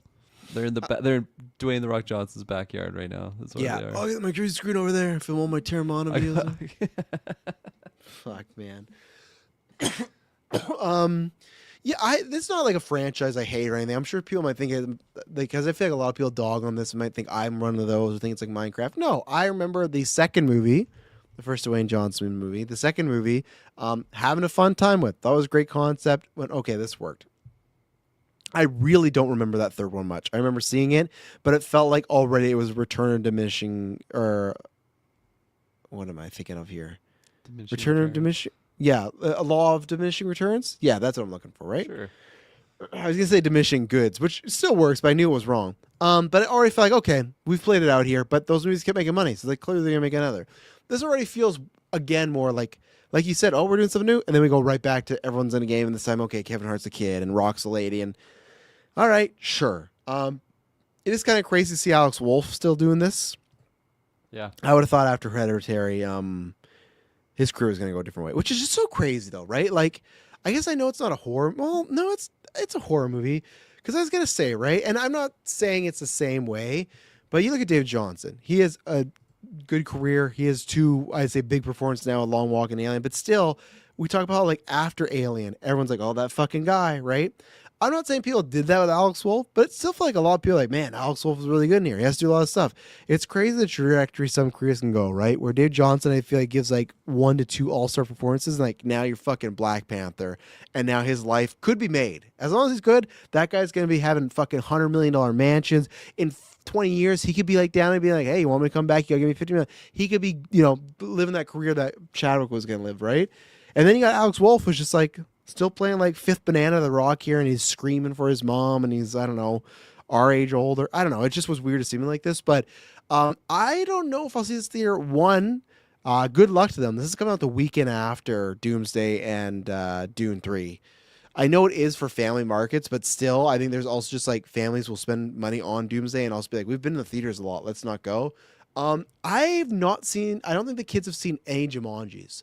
So I think I'm going to have them watch the Robin Williams ones, the OG, and then these two. And they like, they like The Rock. They like Jack Black too. He's in a bunch of stuff. So if they like this, I'd be down to take them to theaters and go see this. It's going to be a fun time. So it looks like more of the same, where I think that first movie did have something, a new fresh coat of paint. That paint is kind of rubbing off now, and I think it's like chipping and stuff. So there you go. I'll start with this one because I'm sorry I put this in here. It ends. I got nothing to say. I've heard buzz about it. Looks like it could be a trippy movie, but I think this is one of those movies that I bet there's lots of stuff they don't want to reveal and lots of just like pacing in the movie they don't want you to guess, and I feel like it kind of makes like a bad trailer. And not exactly that, but I remember when I made the first Adrenochrome trailer, we didn't want like the full plot out there, so it's like, okay, we only have a 45-minute movie or 49-minute movie. What do we show that doesn't give that all away? I don't know how long this is, but that's what this felt like, where it's like, oh, we got a great concept here, but how do you show that off? Which, maybe these are the trailers, but this, at least with Adrenochrome, I could have some other stuff. This was very much like, I don't know. It didn't sell me, but I've just heard good things about it. So I put it in there. Neon, they've been making a lot of stuff we like lately. So, but after watching the trailer, I'm like, oh, I bet this is one where Kirkland's like, why'd you fucking make me watch this? I don't know what to take from this. You know? I thought I was watching the wrong trailer at first, and then, I mean, there's a lot of like quotes and whatever. The funniest one that that got me just chocolate was like, it's gonna make you question your entire existence, and I'm like. Okay, settle down there. I doubt it does. No matter how good this movie is, I doubt it's gonna make me question my own existence. But we just talked about the Odyssey, right? Some people might question their existence. That's very true, actually. Yeah, I mean, I don't know any of these people. It seems like more of like a indie type film project, and like cool, like there's not. It's like a Gravity situation, right? Where there's like just Sandra Bullock, just George Clooney. That's the entire movie. Like that type of like where it's like very low, like locations wise, not a lot's revealed, which was probably for the best. But like you said, I think it just equals a bad trailer. I was like just so like done with it, but then by the end of it, I'm like, okay, maybe I will watch this after some word of mouth, like if it is really positive. But they clearly didn't sell me with the trailer. I think it's gonna change your life though. I can't even say it's an interesting concept because I don't even know what the fuck this movie even is. But I guess it's gonna change my life. I think that's the tough thing too, where it's like there's that line of like you don't want to reveal too much, but then if you don't sell people on what it is, they'll just forget about it and move on, right? And that's where I felt like with this one that maybe it pops up in streaming or something, and I hear enough good things from people I know, then sure. But I feel like this will be gone for me in a couple days, you know. Sacrifice. I'm Taylor Joy. She's leading the cult. They kidnap Chris Evans. He's an actor. I think this looks like this could be maybe an underrated hit for the year, or like that like 20 to 30 Rotten Tomatoes. Like, oh, have you seen this movie? Oh no, I haven't. Oh, don't worry, it's fucking awful. I don't know what to take from this one. I'm intrigued though. This is a movie though that even if it was rocking the 20 to 30, I'd be like, you know what? I'm gonna take a look. You know, Annie Taylor-Joy's young about volcanoes. She's got AK-47. Something about it, but I think it could be a mess as well. So, weird trailer. Yeah, this is a very weird trailer. For some reason, I could not find like an English version of this trailer. I don't know what the fuck was going on. I found one after a few searches. I had to search English specifically. Yeah. Okay, yeah. I didn't do that. I just watched a couple videos. I realized they were like all in Russian, and I'm like, is this a meme? Like, is Travis just fucking with me here? Like, this has got to be a real movie. This is Chris Evans, Anya Taylor. I watched the trailer, all in Russian. No idea what the fuck's happening. Definitely cool, like designs, I guess, and outfits and whatnot, and I do really like Anya, but I never even saw The Gorge, which I feel like I feel like that one was I'm interested in that one. That was Anya, right? Anya and Miles, Miles, that's right. It's good until it gets a little like they go pretty hard in the CGI, but you know. Okay. So yeah, I don't really know how to talk about this one because I saw the Russian version of the trailer. I don't know why the trailer was so hard to find, but I guess it wasn't. I just didn't really search that hard. But still, I searched up Sacrifice movie. Should be right there. Just put English, and that's how I know. I didn't want to do that. I was like, I got 55 more trailers to watch. I'll just skedaddle on over. Matchbox, the movie. Yeah. You know, we got Barbie. We got other stuff coming. How do you feel with this? This movie, to me, man, it looked like the visual equivalent of just like eating boiled chicken with no salt and pepper at all. And it's just like, you're going to be. I think you're being generous. I think you're being generous there. A nothing sandwich. And like, yeah, I don't know. It did nothing for me at all. Like. Do you like the way they try to work in the Matchbox IP? Like, when we were kids, we used to do this, and they keep referring back to it. It's like, but Mattel on the credit thing, and I'm like. Yeah, it's based off the Matchbox toys. How does this have anything to do with the fucking movie? Like, I don't know. Well, the main characters played Matchbox cars as kids, and that's how they're going to drive. Gang. If I watch this... Oh, fuck. When he said that... I guarantee you I would forget this entire movie in like 7 days. Like, less than, probably. Where is it? When he said the Matchbox... Shut the fuck up! I was so out. I was like, get the fuck out of here. Oh, man. Like, are you fucking kidding me? Yeah, I can't even drop the interesting because like it wasn't even interesting. It was just I've said this before. I don't get it. How, other than a few exceptions, Apple TV right now is known as like for TV, they're the hot shit. If you want the best TV shows going on right now, like as a whole network, it's Apple TV right now. You know, Widow's Bay, Margot, Silo's there. Morning Show's great. Severance. There's a bunch of other shows, right? Cape Fear. And like their movies are just so blah. They're just like, it's not there. So it was weird when I saw this. And it's also weird too when they went to the credits. And I guess that's just the state of her career now. But when they did the, blah, blah, blah, blah, blah, this happening. And then it's like John Cena. And then last big shit goes to Matchbox. Like, wow, Jessica Biel doesn't even get a credit now, eh? Like, she was such like a big, like when in the early 2000s, odds for people that weren't growing up at that time, if you were to like see like hot girl posts on early MySpace or Facebook, it was either like, do you like ScarJo or do you like Jessica Biel? It was always those two. Like she had that motion. I was like, she didn't even get like a co-star credit. So I hopefully will never watch this movie ever, but you never know. I do like seeing Cena and stuff. So, another Clay special here. By any means. By any. The Mark Wahlberg Yaya one. Oh my gosh. Okay, yeah.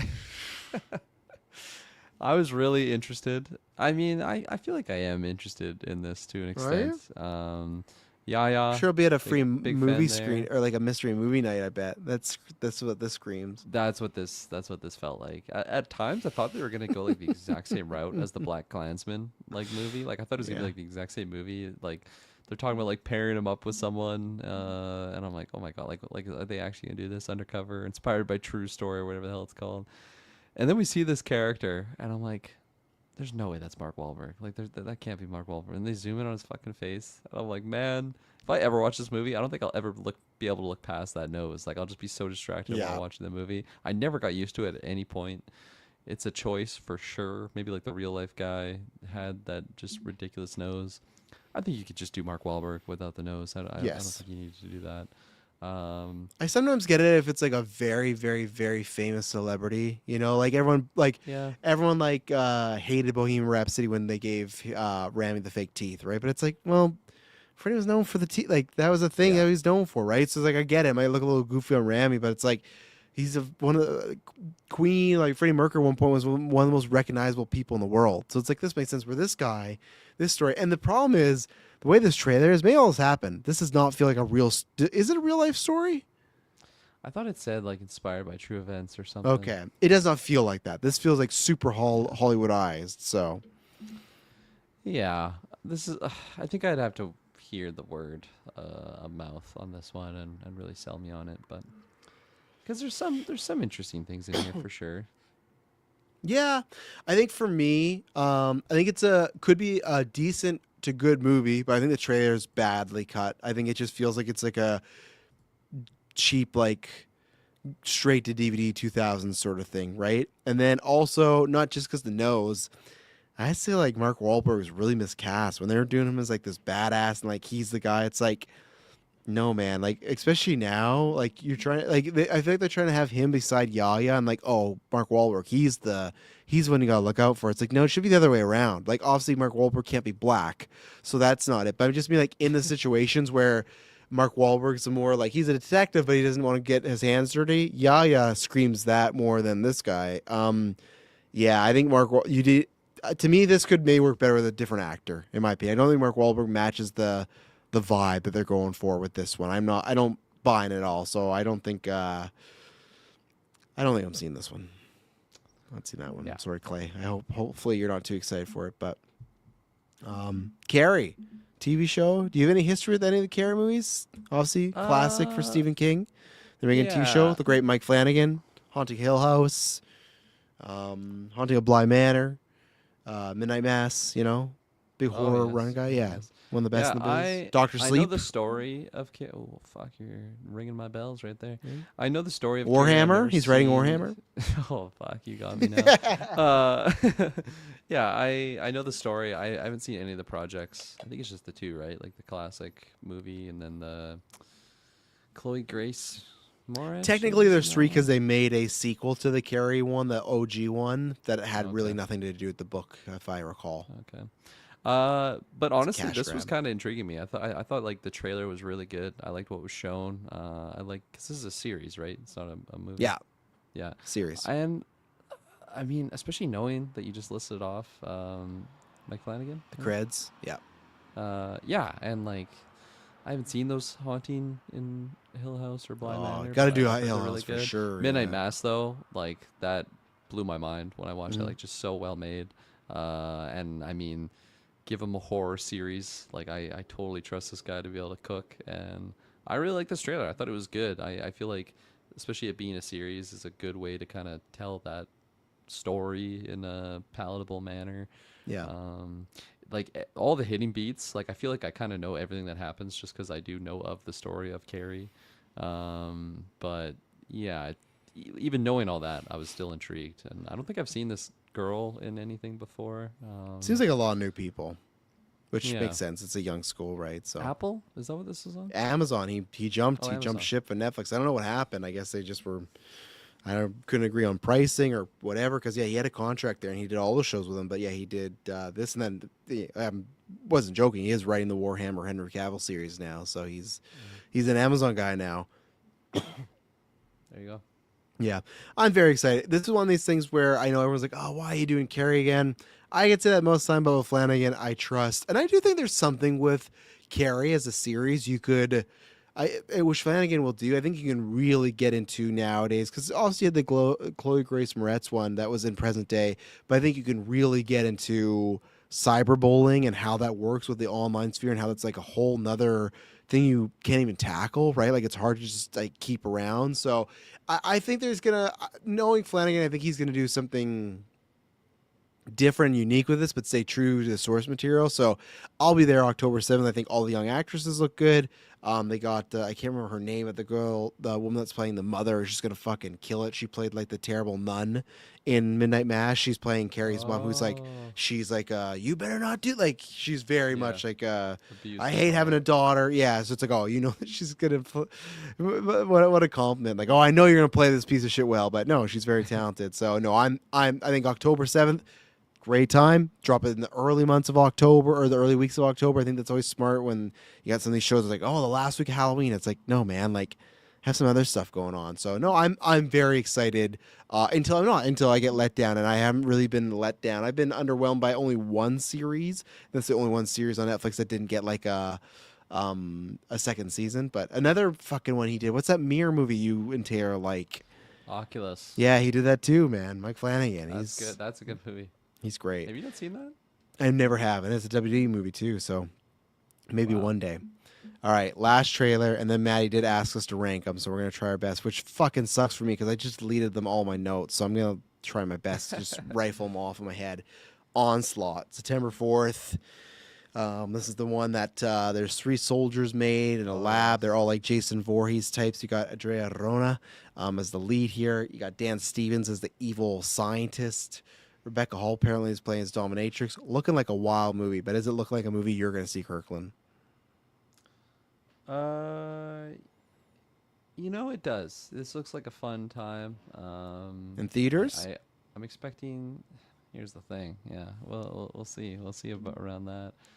I mean, if the boys aren't seeing, Why it, do you I sound like think I will. Gandalf when Fro's asking questions on the way to like Baghdad? You know, here's the thing. Answering riddles. I'm trying to be even more ambiguous than I normally am. Yeah, I do like everything that's shown here. I feel like my biggest like question on this movie is like, how can they sell me that these fucking soldiers do not just murk this child? Like I feel like they're onslaught. They're like unstoppable. Are you kidding me, Adriana? I don't know. Say your last. Adriana. Like, there's no way. There's no way she's gonna be able to defend from these guys. They just seem like they're super soldiers. They can't be stopped. Yeah, but they always beat Jason, right? There's always some weakness in these movies, so it's true. Yeah. So that's like my only pushback, which is like nothing to say about the quality of it. Like I think it does look pretty fun and like intense. Like it looks like an action movie with some like horror elements too, which is a fun balance. And yeah, I don't know. I think if I don't see it in theaters, I can like safely say I will see this at some point. But yeah, it would really depend on if we're gearing up for a review and if there's other interest on it with the boys. Well, so speaking of other interest, I don't got that photo, but that one that goes around that I've been using lately of it's like Odysseus when he looks back to go talk to John. Not that one. Odysseus when he goes talk to John Leguizamo. It's like, if you ever send this to the boys, that knows you're locking the fuck in. That's me an Onslaught. I really liked the first trailer. This one, I was like, okay, I'm fucking in. Barring you're getting torpedoed for reviews, I'll be seeing this in theaters. Like I said, if it's rocking a nice 30 to 40, there's gonna be no GV review. The trailer didn't really get me that much, but I like Adam Wingard's work, especially his younger work or his earlier work. I guess younger work still, but like The Guest. I love Dan Stevens gonna be playing this role. This just looked like, I love the world building. The only thing I'd say against it, which is not against it, but man, someone really cut this trailer. It was like, try and make it like 28 Days Later. They had the onslaught will happen. They had like that radio call. Yeah. Did not reach that height for me, but I think this did a much better job of just giving me a greater scope. And I was like, okay, I think this could be a big sleeper hit movie, or it could just be one of those that's like Psycho Killer, right? That this trailer's really good, and I get it. I'm like, oh, rough time. But this trailer, it locked me in, and I'm really excited. I have more faith in this than Psycho Killer. This has a lot more of a pedigree as far as the people in it, but it just reminded me too a lot like. If you were to tell me, Kirkland, that Hideo Kojima was making another Metal Gear Solid game and this was the plot or something similar, I was like, you know what? I could buy it. When they just showed like just certain flashes and stuff, I'm like, this feels like weird shit that would happen in Metal Gear. Like, oh, sorry, Snake. These 3 soldiers, they're heavily advanced. Mads Mikkelsen is one of the soldiers. Yeah, exactly. He's big, and you gotta protect this girl. So I think it felt very Hideo Kojima, which I enjoyed. So yeah, consider me locked. Hell yeah. Okay. What about the Children of the Blood and Bone? Did you watch that one? Oh, right. I deleted that accidentally. This is one I wanted to get more into, but we don't have time because we're already going to hit 3 hours. Classic Perc Boys cast. The writer came in a couple weeks ago and says that they want nothing to do with this adaptation. They want their name taken off of it. They blocked a few of the cast members. Yeah, you can look it up. And all I can say is they're talking about this global phenomenon. I thought this trailer was very fine to meh. It's tough because I could see this trailer and be like, I get that there's probably a lot of lore in this book, and they're trying their best to shove it in here, right? So lots of lore, lots of Black Panther isms, I'd say the style. Phenomenal cast. When they show that cast, it's like stacked. But then I saw one thing. Do you know what I saw, Kirkland? That was like the tell point of like, this is not a good time. What'd you see? When they gave me the date, and it's a January 22nd or 27th. 90, I'll say 5% of movies, when they release in January is known as the dumping ground in Hollywood. You know why? Because everyone spent their fucking money during Christmas. And that's why if you look at, there's no massive big hit movies. There's a few of them. I think like Taken came out in January, and that's where people felt like, oh, or even John Wick, it's one of those where people thought, oh, this is going to be shit. January is like and why, if this was to be this big tentpole franchise, are you releasing it then when it's still like in the few weeks after Doom and Doomsday where they'll still be making money, or even Jumanji?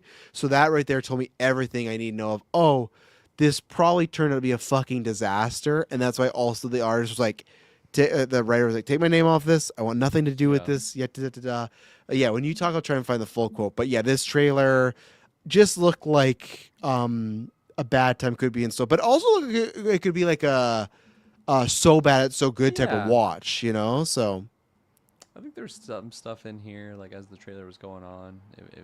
I think the lore stuff more than anything is kind of like bring back the magic in there. I didn't know it was a book. That's makes sense with just how much lore and stuff is in here. The quote was, she felt like she had been hurt and attacked behind the scenes, wanting to separate her name from production. And then she sent this, she shared a screenshot from February 2025 showing a harsh message from Amanda Stolberg. Do not ever use my name in an interview or video again. Do not text me. Do not call me. Which Amanda Stolberg or Stenberg, I'm saying you got to be careful. I really liked you in Bodies, but like between Acolyte and now this, not great. So yeah, I guess some stuff went down here, and the writer's like, yeah, fuck this movie. Has nothing to do with my books. Spicy. Yeah. Yeah, I mean, I probably won't ever watch this. Let's be honest. Yeah. I'll leave it there. Yep. terms of rank of excitement, this is a lot. Man, I know you didn't know how many trailers we had, but we got a lot of trailers now. What do I put at the bottom? I'll put Fallout 2 or Fall 2 at the bottom because I didn't watch that. Yeah, I'll put Fall 2. Then I'm gonna put what was the Idiots. It Ends? Yeah. It Ends. Oh, It Ends. It Ends. It Ends. Yeah, well, because he said in terms of excitement, it's always that caveat, right? So I would go Fall 2 and then Idiots, because I'd probably still rather watch It Ends, because maybe there is something interesting in there. Where Idiots, I think I know what that movie is. And then I think I got I probably got Children of the Bone here. Blood Bone. Yeah, sure. Children of the Bone, yeah. And then I got... I'd agree with you. Maybe the Amazing King one. I'd probably put Matchbox here. Oh right, Matchbox. Fuck, there's so many trailers. I gotta go to Patreon. I gotta see these all. Oh god, that was ass. I'll put Sacrifice next because I got the Russian version and that definitely hindered my excitement. I would put By Any Means and then Sacrifice. I'd still rather see Sacrifice than By Any Means. And then I'd put By Any Means next after that. So switch. And then we got Wait, Onslaught, and Carrie. I would go. Did you already do the King one? Yeah, the King would be next now after I'd put. I put the King after Matchbox. Wait, no. I put Matchbox. Maddie's be like, this is not the list I asked. Matchbox. Late, Maddie. Bear with us. Yeah, it's late, 3 hours, and we had a lot of. It would have been Matchbox, and then the fucking Mark Wahlberg movie, and then the King, and then I'm gonna keep going because I'm on a roll. Sorry, it was Matchbox, By Any Means, Sacrifice. The McConaughey King movie, Sacrifice. The Wait looks interesting. Carrie and Onslaught #1. Okay, I'll pick up where you were with the King. Start over. So, what did you think of you had It Ends? in there too. Oh, fuck. Restart. Let's just review the whole trailer again. All right, so Jumanji open world. They're doing. Jumanji would go like, I think above where it had the By Any Means. The Mark Wahlberg really bugged me in that trailer, so I'd put it there because maybe that's just dumb fun Jumanji. Where like the Yaya movie could be like, oh, this sucks because it's like a very, I'd rather take the bad family movie versus the bad drama movie, in my opinion. I'd agree with that for sure. Yeah. Okay, I'm gonna. Where am I here? I'll go Matchbox. I'll start there where you were at because I think beyond that we were pretty much similar. Yeah. Matchbox. By Any Means. Yeah, Wahlberg definitely. I hate that title too because anytime you say that, sounds like it's Yeah. Say By Any Means. I'll do the Mziah King next. After that, and then I'll do Jumanji, The Wait, and and then Carrie, then Onslaught. Yeah, yeah. I'm happy with that. That's how I'll do it. There you go. We did it. Went longer than I thought as usual, but like I said, it's Comic-Con Spider-Man's fault. You know, usually we wouldn't give the Perc Boys a big main topic like that. For just being a and the main Rock. machine. Well, the Rock's usually fine to be a main topic, but Spider-Man, I also didn't think we spent a full hour on Spidey. I didn't think it was going to happen, but that's what you get here. Best of best here at Geek First. We will be back. Myself, Dylan Taylor, will be back tomorrow with X-Men. You got Bread and Butter coming your way. That's Spider-Man related, and then Spider-Man Brand New Day. This Thursday live, Friday podcast feeds. Promise when you hear from us next, it will not be boring.